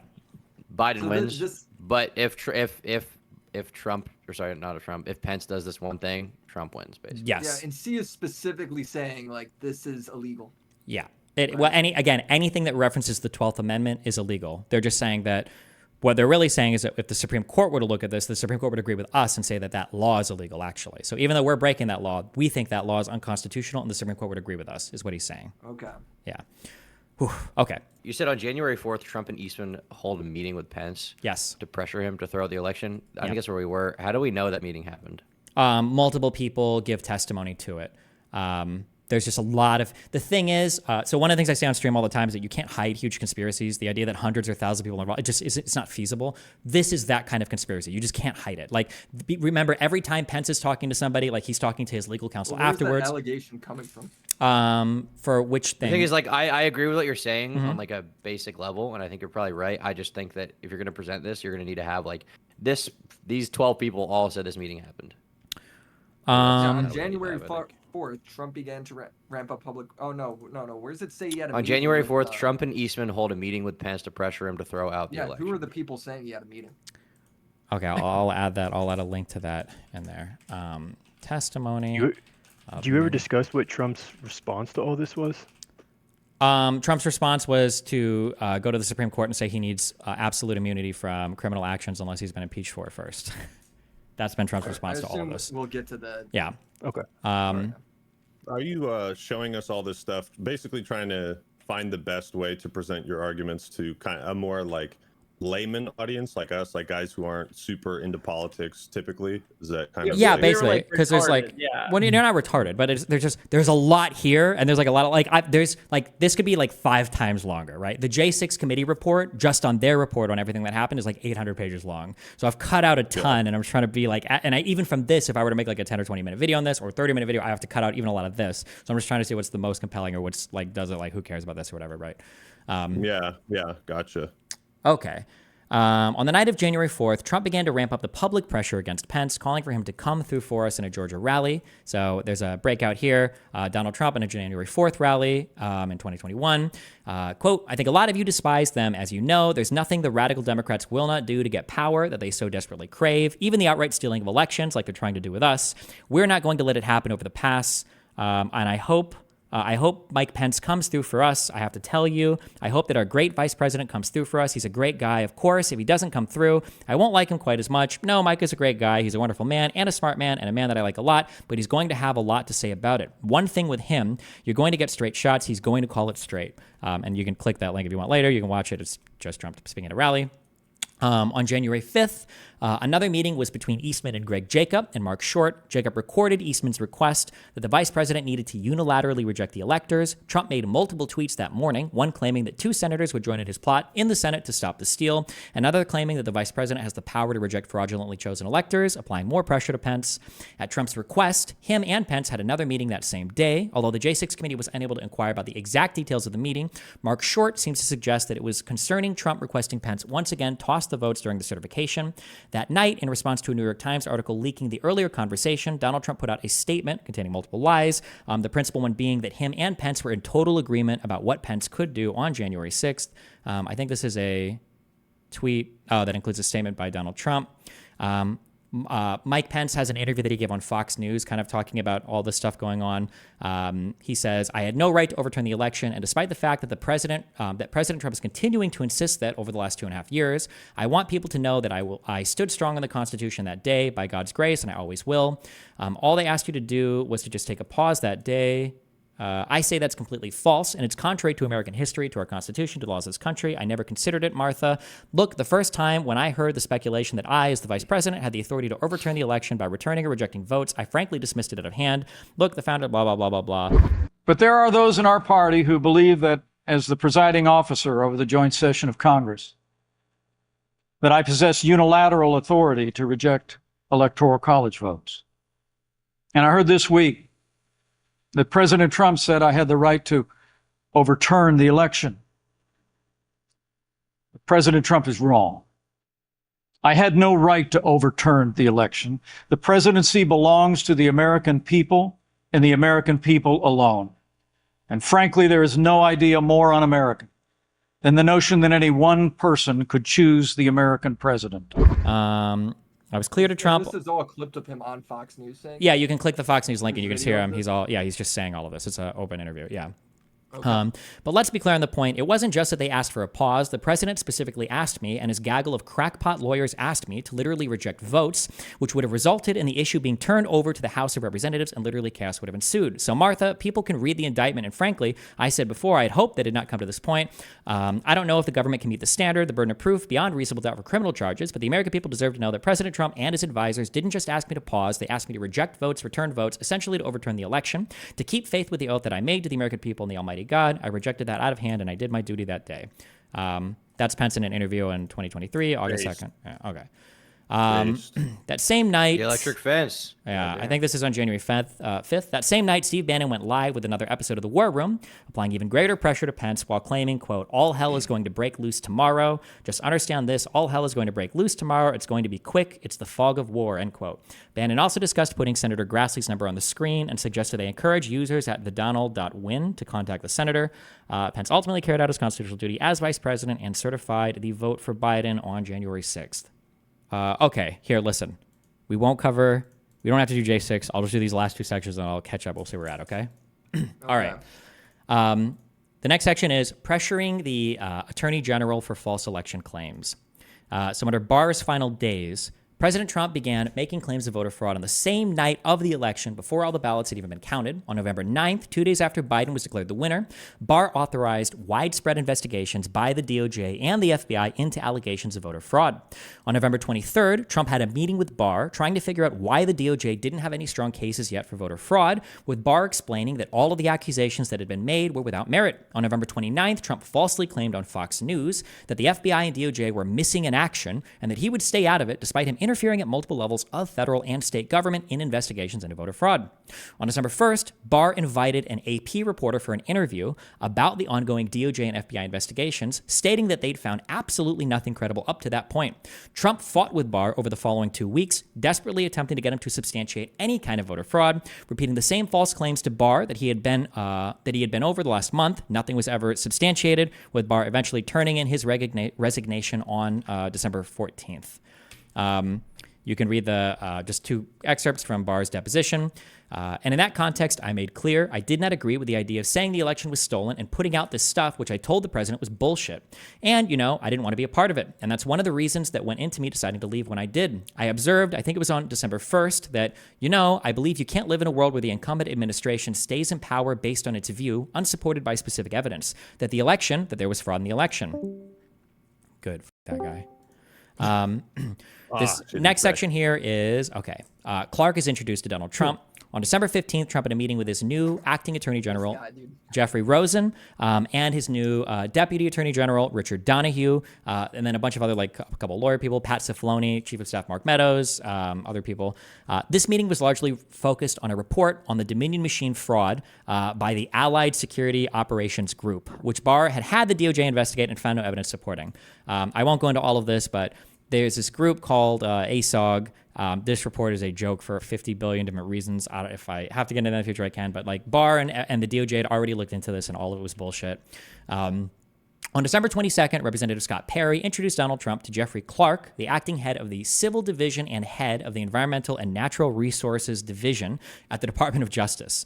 Environmental law, basically. On December 24th, Trump mentioned Clark's name to Rosen, which was his attorney general, which Rosen felt was strange because he had no idea why Trump would be communicating with Clark, and Clark communicating with Trump would be against the DOJ policies.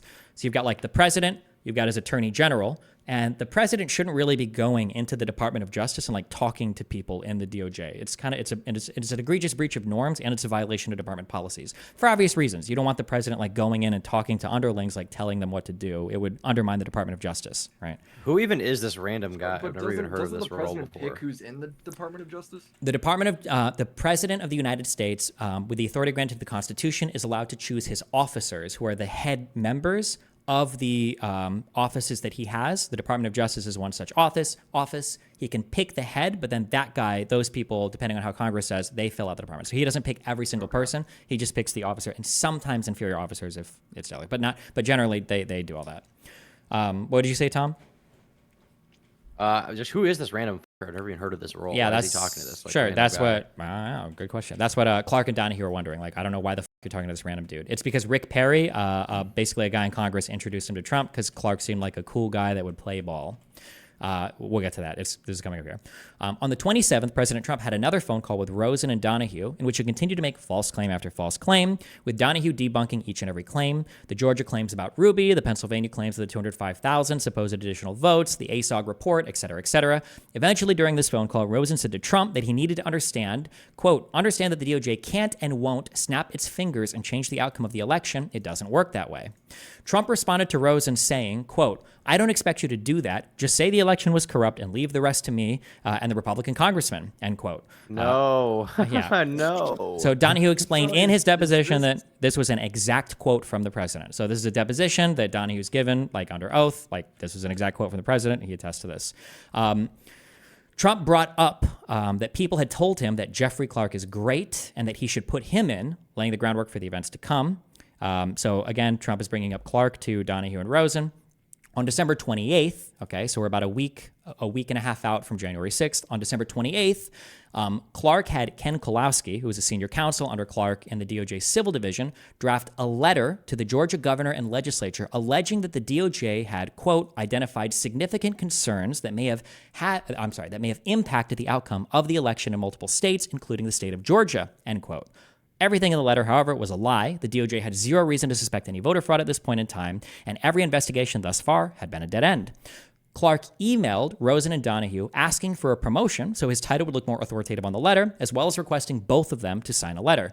So you can click here like that Clark emailed, and you can see like this is the email that he sent from Jeffrey Clark, Jeff and Rich. 1, hey, I'd like to have your authorization to get a classified briefing over some voter fraud stuff. 2, attaches a draft letter concerning the broader topic of election irregularities of any kind. The concept is to send it to the governor, speaker, and president pro tem of each relevant state to indicate that in light of the time urgency and sworn evidence of election irregularities presented to courts and to legislative committees, the legislatures thereof should each assemble and make a decision about elector appointment in light of their deliberation. I set it up for signature by the 3 of us. I think we should try to get out as soon as possible. Personally, I see no valid downsides to sending out this letter. I put it together quickly and would want to do a formal site check before sending, but I don't think we should let unnecessary moss grow on this. As a small matter, I left open me signing it as the AA Attorney General, which I think stands for, it's like the underneath the Deputy Attorney General or something. After acting Attorney General. No, not acting. It's something else. It's like, you've got the Attorney General, you've got the Deputy Attorney General, and then you've got the, it's like the Assistant Attorney General. So he would be the acting Assistant Attorney General is what he would be. Okay. Yeah. And he's saying like, oh yeah, like if you promote me, yeah, you can designate me as the acting AAG of civil under the titles and wholesale opinion, blah, blah, blah, blah. But that was that. Jeffrey Clark, you can click just to, underneath this, you've got Donahue responded. If you click that responded, you can see their responses to him. You can see from Jeffrey Rosen, he says, Rich, thanks for responding to this earlier. I confirmed again today that I am not prepared to sign such a letter. You can also see the email from Richard Donahue to Jeffrey Clark saying to Jeff, I have only had a few moments to review this draft letter, and obviously there is a lot raised there that would have to be thoroughly researched and discussed. That said, there is no chance that I would sign this letter or anything remotely like this. While it may be true that the department is investigating various irregularities in the 2020 election for president, something we typically would not state publicly, the investigations that I'm aware of relate to suspicions of misconduct that are at such a small scale they would simply not impact the outcome of the presidential election. AG Barr made that clear to the. He basically just goes through like roasting Clark in this email back to him, saying that like, yeah, would never, ever, yeah. Over the following days, Clark continues to speak with Trump against department policy, as well as Donahue and Rosen, eventually making it clear that Trump wants to appoint him to being the acting attorney general, replacing Rosen, as Rosen was unwilling to co-sign Trump's fraud, while Clark was willing to play ball. Okay, and then there's the last section of this. With tensions building in the White House between Trump and his DOJ, events would finally culminate in a dramatic meeting in the Oval Office on January 3rd. Rosen requested a meeting at 6:15 p.m. with Donald Trump through Mark Meadows on the 3rd. Before the meeting, Rosen and Donahue, your two heads of your DOJ, discussed the potential leadership changes in the DOJ with Cipollone and Pat Philbin, who both opposed a change in leadership. Rosen and Donahue had previously had a conference call where almost every assistant attorney general agreed that they would resign if Rosen were removed from office and replaced with Clark. They went to the meeting in the Oval Office. They had an argument. Clark made an impassioned argument for why he should be made the new attorney general, but every person present in the room confirmed to Trump they would resign, along with hundreds of others in the DOJ, if Trump actually appointed him to the role. Ultimately, Trump was too scared by the threat of mass resignations to push through with Clark's appointment, despite Clark's pleas otherwise. Basically, it was a huge event where Donald Trump was going to kick out his attorney general and throw in Clark, this environmental dude, because he was willing to sign this letter and send it out to all the states to try to get the states to flip their electoral votes because of the voter fraud. He was willing to do what Rosen and Donahue wouldn't, basically. Yeah, what Rosen wouldn't. Yeah. Right. Yeah. Basically, he found some random member of government that he could put in that would do what he wanted. Correct. Is it his now? Sorry, I just want to ask: is it his as president? He can kick the guy out and replace him if he wants, right? Correct. He could theoretically. He can fire and hire anybody he wants. Now, is the reason they wanted to resign because they thought that him being in the role was retarded? Did they know what Trump was planning to do? Everybody knew what Trump was planning to do because, again, none of this is a secret. Everybody knows what's going on. So they talked to a lot of people beforehand, and basically half the DOJ was like, all of the assistant attorney generals were like, yeah, if you send this guy in, like, we're all quitting. This is insane. Everybody. They're quitting their job. Yes. Like they're choosing to lose their job. They would all resign. Government. Yes. And that's because they are just like so opposed to what's going on? Because they know that Trump is doing this essentially just to have Clark send out lies from the DOJ. Trump wants the Department of Justice to lie to all the states and say, hey, we found really good evidence of voter fraud. You guys should hold off on your elections. Not true. Correct. This is what Barr kind of resigned over. And yeah. Well, so they're wanting to drop out. So they're wanting to resign. If you could speak to motivation, is it because it goes against their I don't know. Is it the word morality, ethics around being a part of the DOJ? Would they have? They probably would have lost their jobs inevitably had he done this also. Maybe, yeah. Or why would they have lost their jobs when he's making the decision? Why? I think the people just want I think the people just don't want to be part of the Department of Justice being used to essentially coup the government. They don't want to be a part of a huge lie fabricated by the Department of Justice saying that they've got good evidence for voter fraud. Nobody wants to be a part of that. And if Trump is going to keep moving through employees until he finds somebody who wants to do his bidding, they don't want to be a part of it. So they're threatening to quit. Yeah, they're essentially saying, Tom, if you we know this is not true, and if you fire this guy and put in this guy who's going to willingly push a lie, we all quit. We don't want to be part of it. I understand that they want to quit. I understand from Trump's perspective. I'm just trying to figure out because that's it's a lot of people. Yes, right? It was a lot of people at the DOJ. Yeah. And this is confirmed. Quitting a job that is hard to get to. Yeah. And this is confirmed because these people say this meeting happened. There's so much there's a lot of funny stuff here. It's all testimony though, right? Yeah, it is. Yeah. But there's so many different people that testify. So one of the guys, Hirschman, is a lawyer who is just kind of an asshole, I guess. But he's talking about how as part of this meeting, he's laying into this Jeffrey Clark dude because Clark he's an environmental lawyer. If anybody has Hirschman's testimony, we can read some of it. But he's basically saying listen, if there's a oil spill, we'll call you, but you have no idea what you're doing here. Why the would you be ahead of the why would you ever be the head of the DOJ? You have no idea. You've never done a criminal thing in your entire life. Not just I know trust this me, bro. document's super I'm long, good. but I think it would be good to have like a quote from him or a quote from like at least like Yeah, you you get quotes from like a definitely few have people who emails were in to that meeting to talk about what went down. You know. Good point. Sure, I'll add that. Well, also, like, depending on how long you want the video to be, like, first off, you can also link people this document that you're reading, you know, that you're guiding us through. Sure. So people can look through all these sources themselves. But also, you don't also have to verbally say everything. Like, you can put the testimony or quotes on screen if you want to save time that way, too. Like, Yeah, just sure. in terms of That's the true. overall length. But I think for everything that you say with like specific events like this, you should have, let's say you're making it into a video essay, okay? You should have at least one specific sort of like moment that shows that happened, because if you don't, it's very easy to say like that didn't happen. Obviously, to an extent, there's going to be a lot of people who are unwilling to hear it and are going to be like, Sure. well, that person lied, that person lied, that person lied, Trump's based or whatever. But I think like at least having more proof for each claim in however you present it will help like people who aren't sort of sure. brain-rotted, for lack of a better term, you know. I agree Is with that. the Okay, end yeah. game for this project like a video essay? I think so. Yeah, I'm not entirely 100% sure what it'll look like yet, but yeah. Okay. If you want, I linked a PDF. If you go to page like 192. So Hirschman was one of the people present at this meeting. I just read like a little bit from him. Remember, every deposition that's linked, every deposition is done under oath. All of these things are done under oath. This isn't just like conversations. You do this, and if you lie, you could be held criminally liable for obstruction of justice, whatever. Question from the interviewer. Or the deposer. I know we're running out of time before you have to leave for a flight, so I'd like to return to Jeffrey Clark's story. So rather than me asking you a lot of detailed questions, why don't you just sort of start with, what's your understanding of how Jeffrey Clark came to the president's attention? I don't know who brought him in. Someone said at one point that it was Representative Perry, but I don't know if that's accurate or not. I got a call. I was sitting on a plane flying back from Texas to D.C., and Jeff Rosen called me and said, "Where are you?" I said, "I'm on a plane. What's up?" He said, "When are you going to be back?" And I said, "In 4 hours." And he was like, "It's going to be too late." It's like, what are you talking about? There's a meeting with Jeff Clark. And I never met Jeff Clark. And I said, where? He said, Oval. I said, okay, relax. He goes, you've got to get back. So I remember calling Molly. I may have gone even into the bathroom on the plane because at that point, I don't remember if the doors were closed or not. I think barring it being Jeff, I'd say, gee, I wouldn't have answered. I said, Molly, there's a meeting? She said, yes. I said, just stall it until I get there. I'm supposed to land at this time. I landed. I called Molly and I said, okay, I landed. And I came. I flew into Dulles or whatever. And I took a car over to the White House. And when I got there, we met. I went up to Pat Cipolloni's office. Jeff was there. Rich Donahue was there. Steve Angle, Pat Cipolloni, and Pat Filmed. And I got a general discussion as to what Jeffrey Clark was proposing. And I was like, okay, don't worry about it. This is never happening. Question, what is he proposing? Answer, that he become acting attorney general. I lost you guys, by the way. He would become acting attorney general, and I think I had known of the name that he was some civil person at the DOJ dealing with environmental something like that.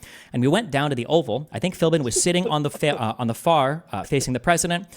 Phil was on the far right, and I think it was me, and then Rosen was to my left. And I remember Steve Angle being all the way to the far end, and Donahue was initially not in the meeting. And Jeff Clark was making a play that he was to be put in charge of the DOJ and become acting attorney general, and that if he got that, he would take certain steps. At one point, I said to the president, you know, Rich Donahue, he's here, and I don't remember if I suggested that Rich come in, but he said, get Rich to come in. And somebody went out and they brought Rich into the meeting, and he sat like in between people on the couch and behind whatever. And Jeff Clark was proposing that Jeff Rosen be replaced by Jeff Clark.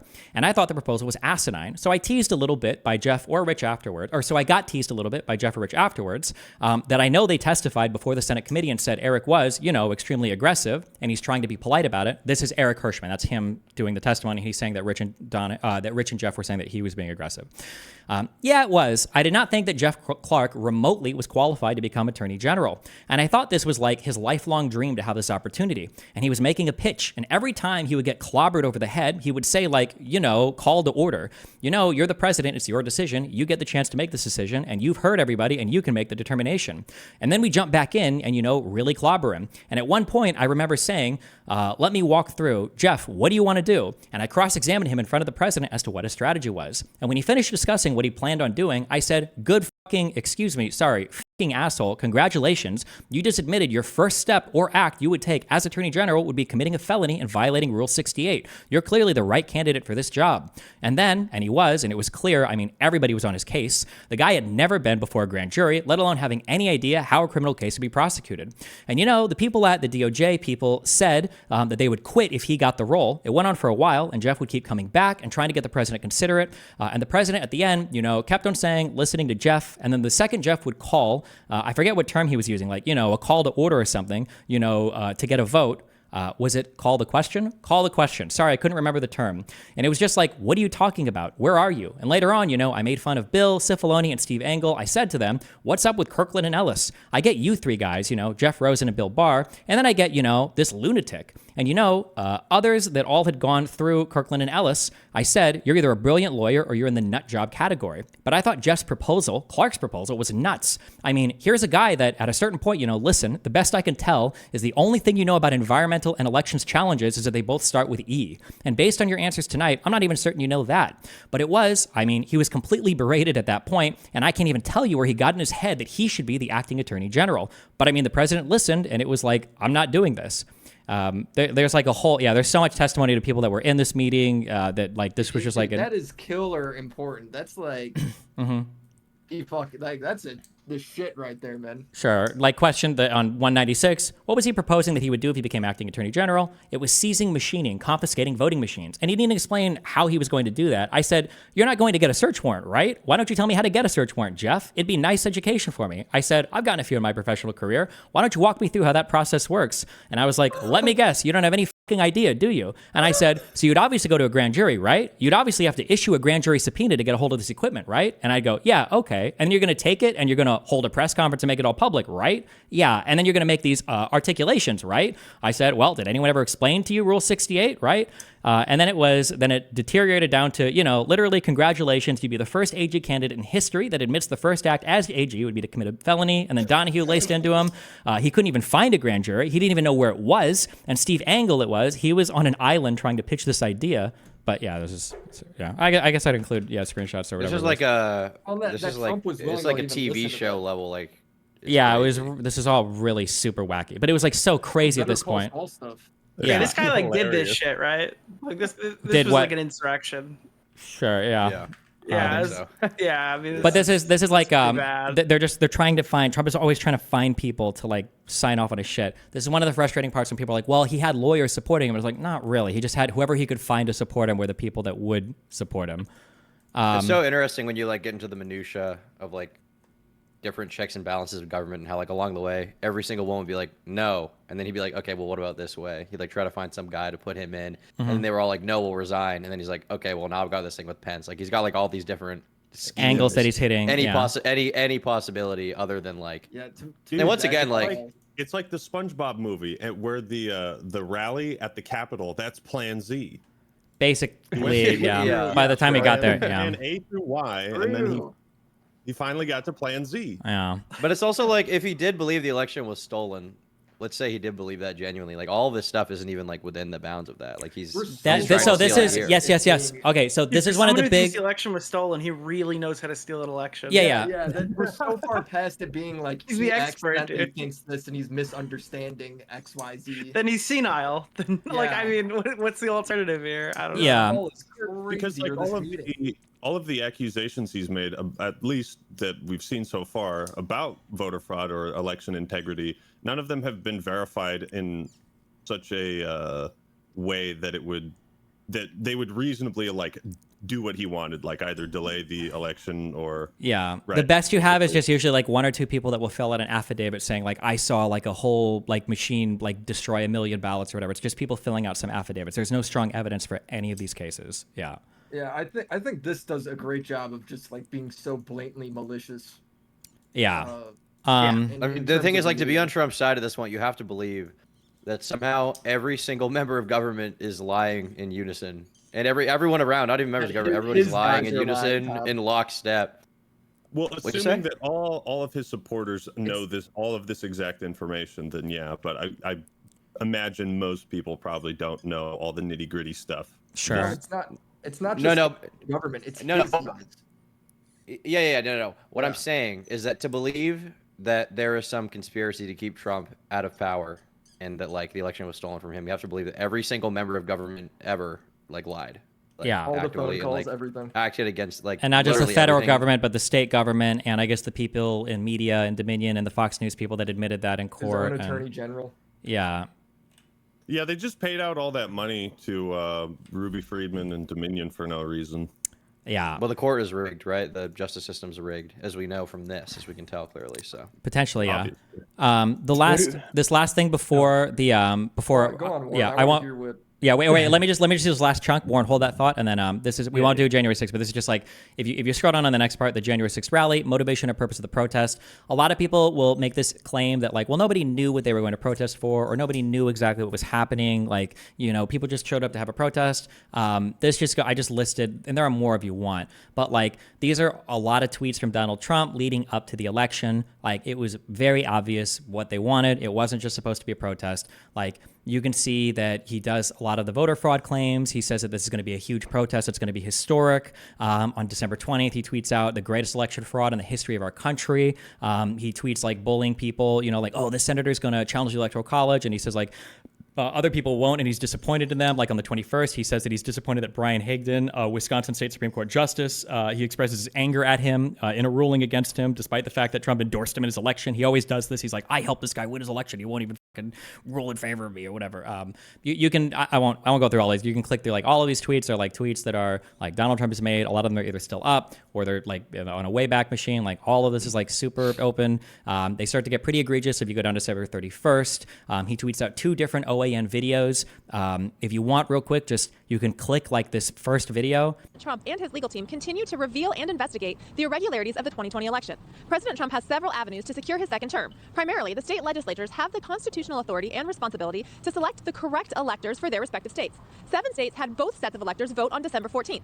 Pennsylvania, Georgia, Michigan, Wisconsin, Arizona, Nevada, and New Mexico all had Republican electors cast their votes, as well as the Democrat electors. Currently, all 7 of the state secretaries of state have sent the Democrat electors to be counted. The state legislatures have the constitutional responsibility to ensure that the electors sent from their state are correct. The state legislators can effectively overrule the secretaries of state and either select the Republican electors or decertify the Democrat electors. Okay, so pause. We're done that. But like, this is the electorate plot. It's all laid out right here. She's falsely saying that, well, all the states sent in both sets. They didn't. All the states wanted both sets. That's not true. She's referring to the 7 fake sets that the Trump campaign set in as the alternate sets to the other one, saying that, well, look, at Congress, they can choose the right ones, or the state legislatures can throw out the original ones. This is a retweet by Donald Trump. No, this isn't a retweet. I'm sorry. He just tweeted this video on December 31st. On January 1st, he retweets the same fucking video. He's got, you know, his March for Trump, Stop the Steal, Be There, that'll be wild, big protest in D.C., it'll take place on January 6th. Yeah. But I have all that, and then that's, so everybody going to this rally, if you were watching any of Trump's Twitter or any of the videos or any of the media, all of you knew, not you guys, but everybody that went here knew exactly what the protest was about, what they were being driven to, that like the election had been stolen, that there was a way that to make either Pence or the state legislatures like choose the right winners, that something could happen on January 6th to make it so that Trump still won. That was the, on January 5th, one of Trump's last tweets were, I hope the Democrats, and even more importantly, the weak and ineffective rhino section of the Republican Party, are looking at the thousands of people pouring into D.C. They won't stand for a landslide election victory to be stolen. Okay. That's all the stuff laid up to before the day of January 6th. Okay. Any questions, concerns, anything of all of this, anything? Yeah, go for it. I think, Warren, I think you were going to say something before, and I cut off. I think. Yeah. Yeah, I mean, all right, so it seems like he genuinely, Trump's biggest flaw is his ego. Like this is messed up. So I'm in this predicament where it's like, okay, we have a deeply, deeply flawed candidate, but he is the candidate representing these values. There's really only 2, if you take out Kennedy. Mm-hmm. So there's a lot of people in this country that are feeling like in this predicament of what do I do if there's these things that I care about deeply? And I definitely don't want to go with what these people are standing for. And I understand there's like flaws, and thank goodness the founding fathers were able to create this systems of checks and balances that we referred to several times tonight, and that worked. It saved us from ourselves. And so I don't know what to do. So I would say one thing that this would be my biggest fear. So there's a good speech by Scalia called a parchment guarantee. I won't get into that, I guess, but we have systems, we have a constitution, we have branches of government, but I think at the end of the day, these systems are only as good as the people that staff them. And I don't think we'll probably not go over January 6th tonight unless you guys want to stay longer or whatever. But like up to this point, I think even we've seen, it feels like if one or two people would have broke heavily on this, it's possible that things would look significantly different. The main actor here is Pence. If on January 6th, Pence would have said, I don't think we're going to count these votes, or I'm going to turn this over to the House, there's a huge question in mind of like, okay, well, who the knows what would actually happen at that point, because there were a lot of Republican senators that were also willing to go along with this plan as well. There were 11 that Donald Trump calls out in all the tweets going up to January 6th. It would almost certainly go to the courts. Right? Maybe, but then the question is, but then what? So in the meantime, does Trump remain president? Do you wait until that gets all the way to the Supreme Court to hear it? Do you wait? Because you're on January 6th. This is at this point the certification of the vote. You have no idea what would actually happen up to that point. It's like all of it. Another question with that is like, let's say it goes to the courts, it goes to the Supreme Court. Who's in the Supreme Court? The people who just said that Trump's immune, right? Maybe, yeah. And then you've also got the issue that, like, part of what he said for J.D. Vance, like, J.D. Vance is on record saying that I would have supported Trump on January 6th. So it's, like, pretty clear that Trump is probably picking people this time around that will go along with his crazy plans, and he won't just pick people that he think are strong Republican Party members. He's going to pick people explicitly for who's going to be, like, a loyalist, is what it seems like. Which is also important to note is that, like, how many of his former cabinet members are no longer part of his new cabinet, or that he's like ostracized in some way. And I think if you count them up, isn't it like, I don't know how many, there's like 2 or 3 from his former cabinet that are still like with him, and everybody else is gone. I think is maybe I haven't looked through all of those or done that research. Yeah. I know he's like choosing a different vice president, and his last attorney general resigned. Like he's picking people.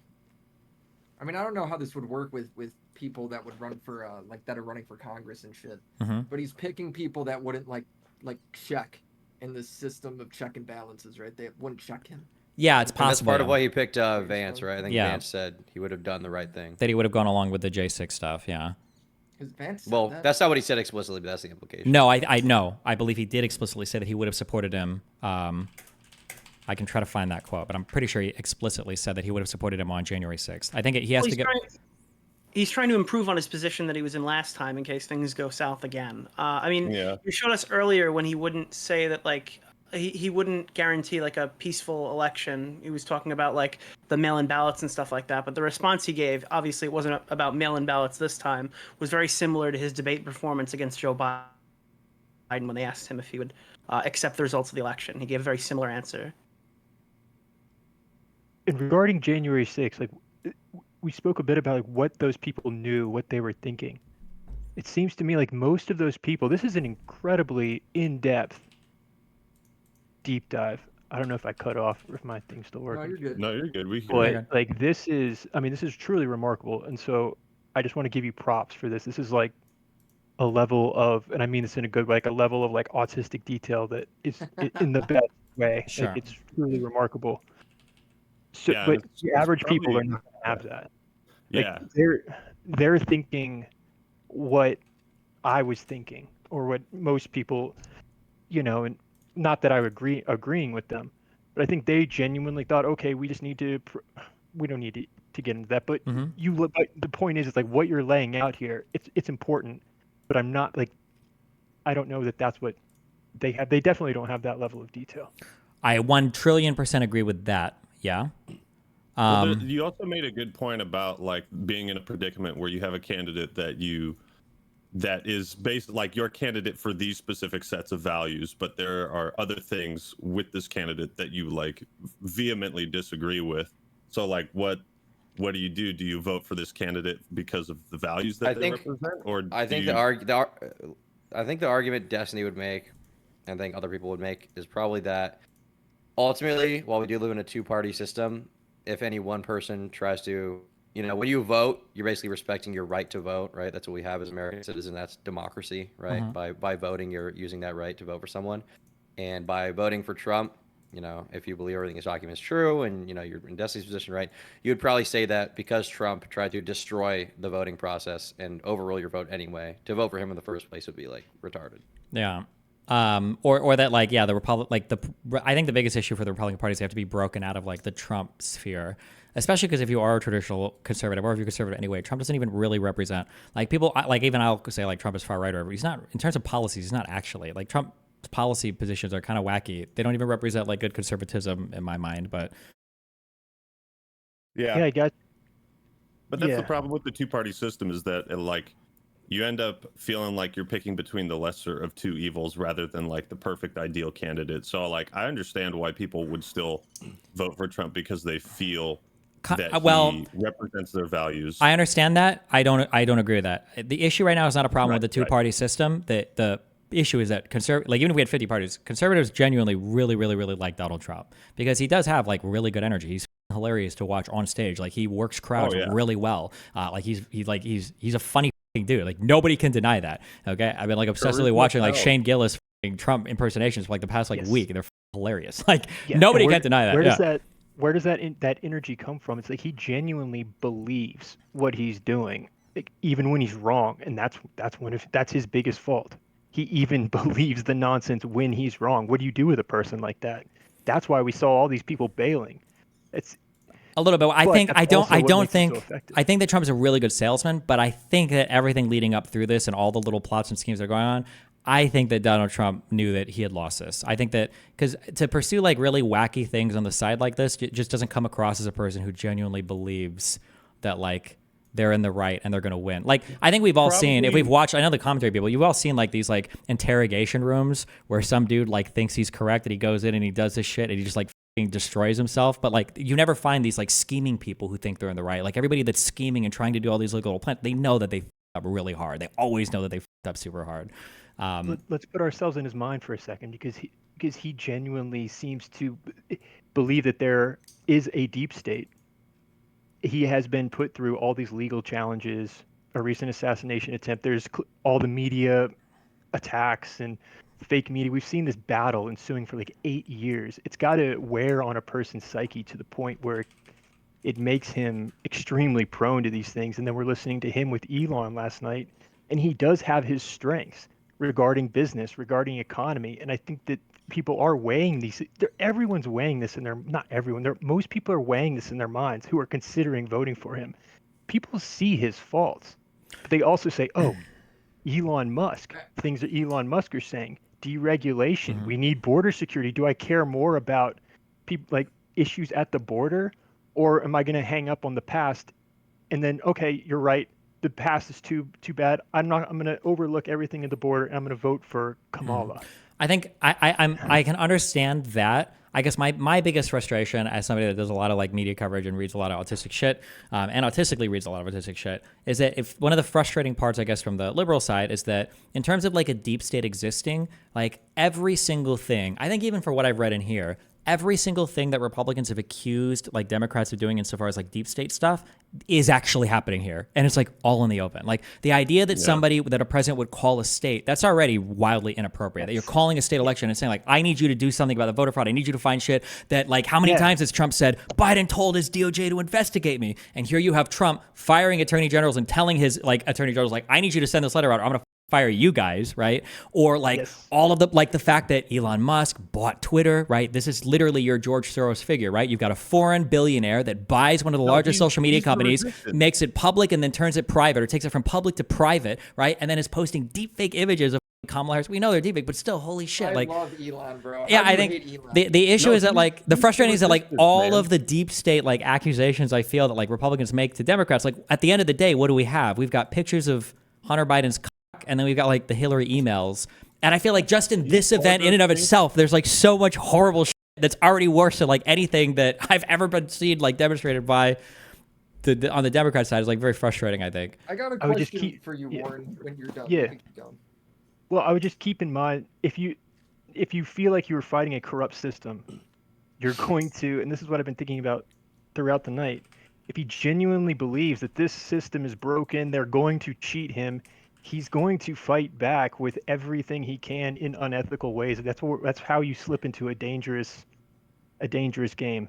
Yeah. But then the question would be is like, you probably need some corrective mechanism to make sure that isn't happening, Yeah, right? which Oh, would be the absolutely. people- Yeah. that would be the people you have around you to tell you like this isn't system of actually checks and happening. balances. But Thank God yeah, it yeah, worked. that's the checks and balance. I mean, it's kind of like YouTube comment section or like feedback from fans if they say like, yo, what the fuck's up with this video sucks or whatever. Mhm. You have like an Freedom of audience that speech. tells you what they like, what they don't. I mean, it's a different thing fundamentally, but the point is that like he's appointing people specifically so that they say yes to everything he says so that they don't check him. Yeah, I mean, like the way like the founders designed the government is with like many members, checks and balances designed to prevent something like this from happening. But ultimately, what Trump wants seemingly is to be like king, quote unquote. My whole thing, Well, I Warren, though, disagree is with like that, some of these people in charge. Why do you disagree are out of also curiosity? Republicans. So when you're saying like, I'll tell you. Wait here, let Willie do something, then sorry. organize that. Yeah, go for it. Willie, Sorry, do your real thing. quick, the king. Okay. Sorry. did you say me do my thing? Or Yeah, what? Willie, yeah. Turkey's having a side combo here. Here, you say your thing, and then Warren can respond to Turkey's question. Go. Okay, yeah. My whole thing is like, when we're saying that it's like Trump's fighting the deep state, or he has reason to believe, like this cabal is out to get him, and like he's fighting an illegitimate election. It's his own guys saying that he's wrong. So I don't really understand where the whole the entire what's the word? The entire like conspiracy that the election's fake that he's coming up with, and he's saying that it's if his own guys are saying that it's not that way. Like where's he getting that information from?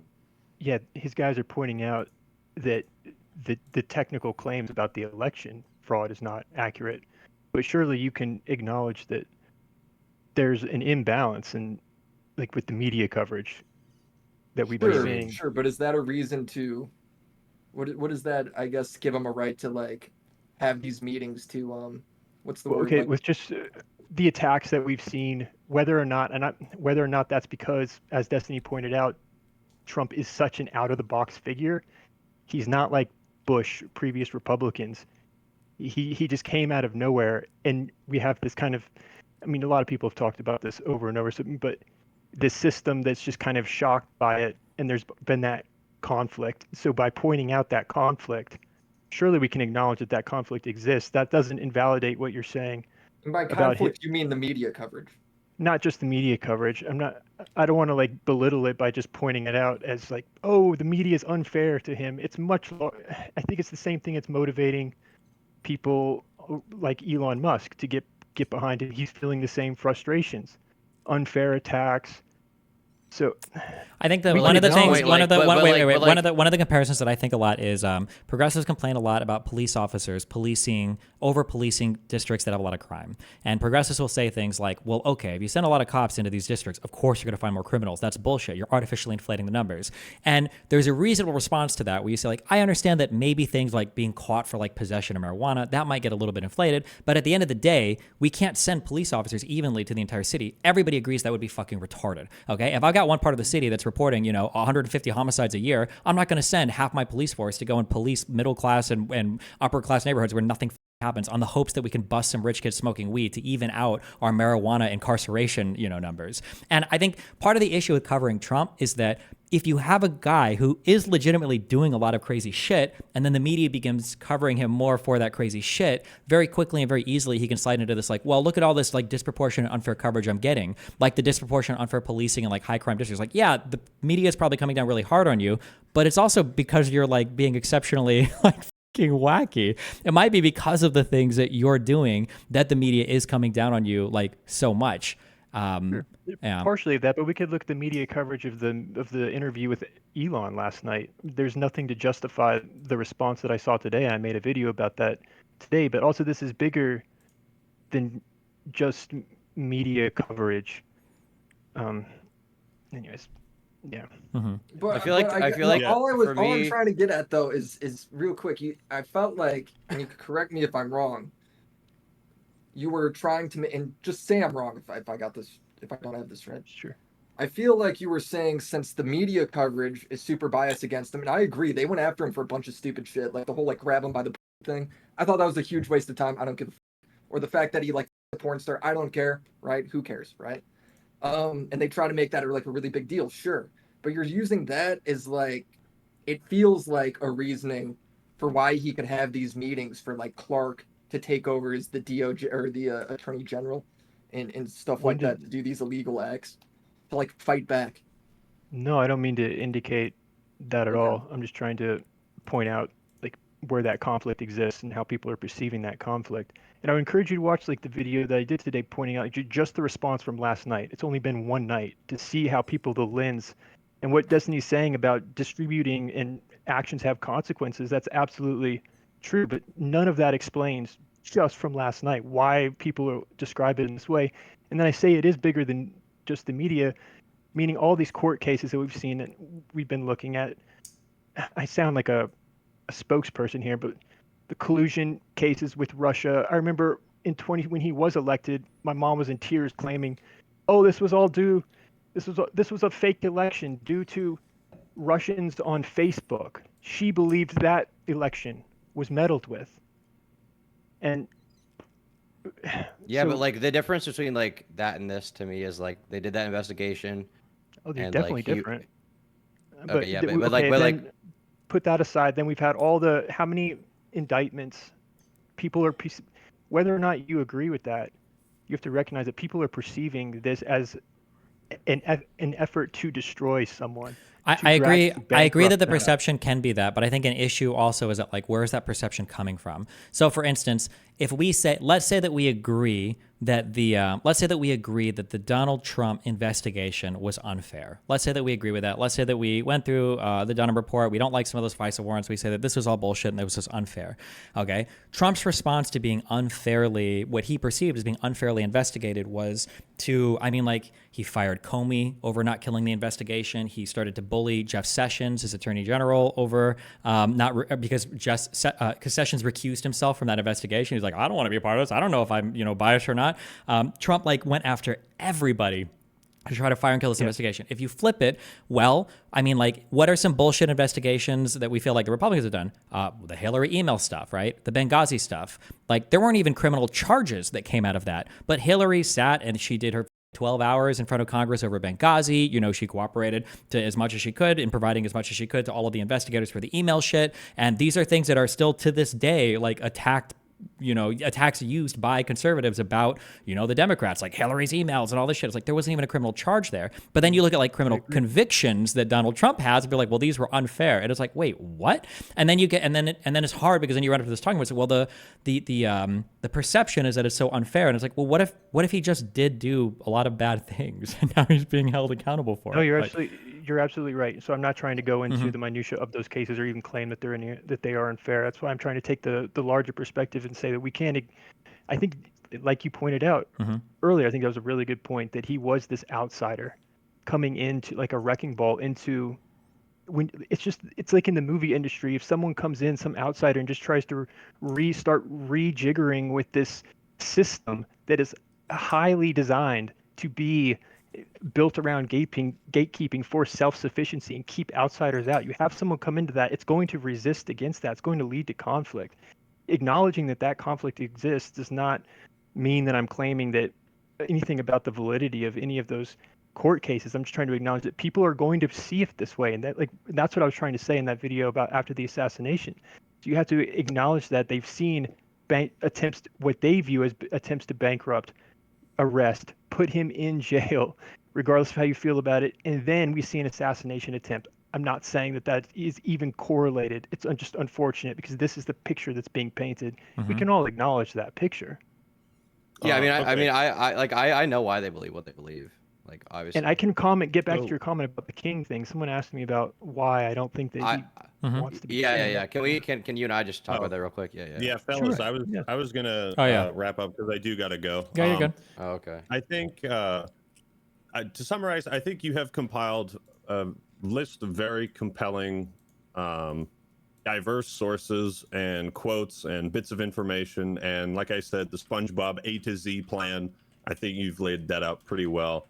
Honestly, I think you could make a very long form video of this, but also a shorter, 15-minute version where it's just the most important. So you could do multiple things with all the stuff that you've compiled. I think, like the other guy said, having quotes for certain things in regards to testimony is Wait, can I helps. just ask real quick? Of all the stuff we went over today, just real quick, what was the most surprising thing that you learned? Oh, sorry. Go ahead. Do we want to go like? No, Nick wait, first just you real quick since you have to leave, and then I'll get these guys after. Okay. Based on the stuff that I didn't know, I think the Clark stuff. What was his name? The Jeff Clark. Yeah. The DOJ stuff. Yeah. Okay. Yeah, that whole story of basically trying to put an industry plant in a position, in like a really powerful position where he has no fucking business being in, and also those quotes of the guy from the deposition who was just like, "Yeah, how are you gonna file a search warrant? You don't even know how to do that." Okay. I thought that was pretty. Is there anything that you had a mind-blowing. perspective or opinion on that you feel is there a thing that changed a perspective on a particular thing at all, or the most? Thing that changed the perspective. I would say probably just not that my perspective necessarily changed. Mm-hmm. Because I kind of lean towards this. That's fine. Okay. Was there anything in here where you're like, I don't give a about this? Like, even if this was like presented in a more entertaining way, I just don't care about this. I don't think this should be included at all. Or there wasn't too much stuff. I would say. Okay. And then final thing is, go ahead. Like these death threats to Dominion. I mean, I guess those are kind of like, those are kind of crazy, but you know, it's, yeah, no, I think a lot of stuff in this is important, and that's always the trouble with like cutting up videos when you're trying to like battle the time code of how long the video is. You have to be like, okay, what's the most important? And most of this stuff is important, you know. Sure. Yeah. And then final thing is, would there be like an additional piece of information you'd need to like move more on something else? Like, is there something that, not just like a quote or something that justifies what I've already put in here, but like where you're like, man, I really wish that I could see this or something like happened here or something. If that makes sense. No, I think this is pretty comprehensive. It's like you would need to compile an even more insanely detailed document to counteract the points that are listed here. You know what I mean? Sure. Okay. And that information just doesn't seem to exist to counter a lot of the claims here. But yeah. Gotcha. Okay. As far as I've seen. Gotcha. Yeah.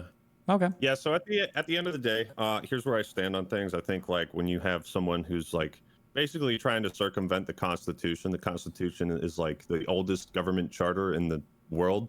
It's gotten us this far. It's worked for a long time. And when you have a candidate that's like basically trying to put themselves above the Constitution, like I just can't support that. I value my constitutional rights and my ability to take part in a democracy more than any single candidate. So that's pretty much where I stand on things. Okay. Oh, and I just want to say for the future, and I doubt this will ever come up in any of your videos or conversation or whatever because it's boring, Supreme Court shit. In regards to the Donald Trump immunity thing, okay, without getting into the minutiae, all of that, Roberts, the Chief Justice who penned the decision for that court, and talking about core powers of the president and stuff that you could never criminally review or ask about, he outlined essentially the entire part about Jeffrey Clark.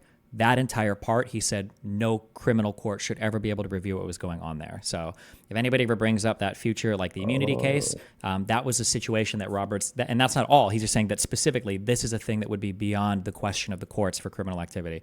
Just as a heads up if that ever comes up. But okay. Gotcha. Yeah. Well, it has been fun, gentlemen. Good discussion. Also, let me know if you ever want to do something like this in the future. Yeah, sure. You can always just message me if you want to Zach, man. Yeah, I never get to talk about with me, bro. All right, I'm gonna head out, fellas. Thanks for See having you. me It's on. good to meet you. Yep. Take it easy, bro. Peace.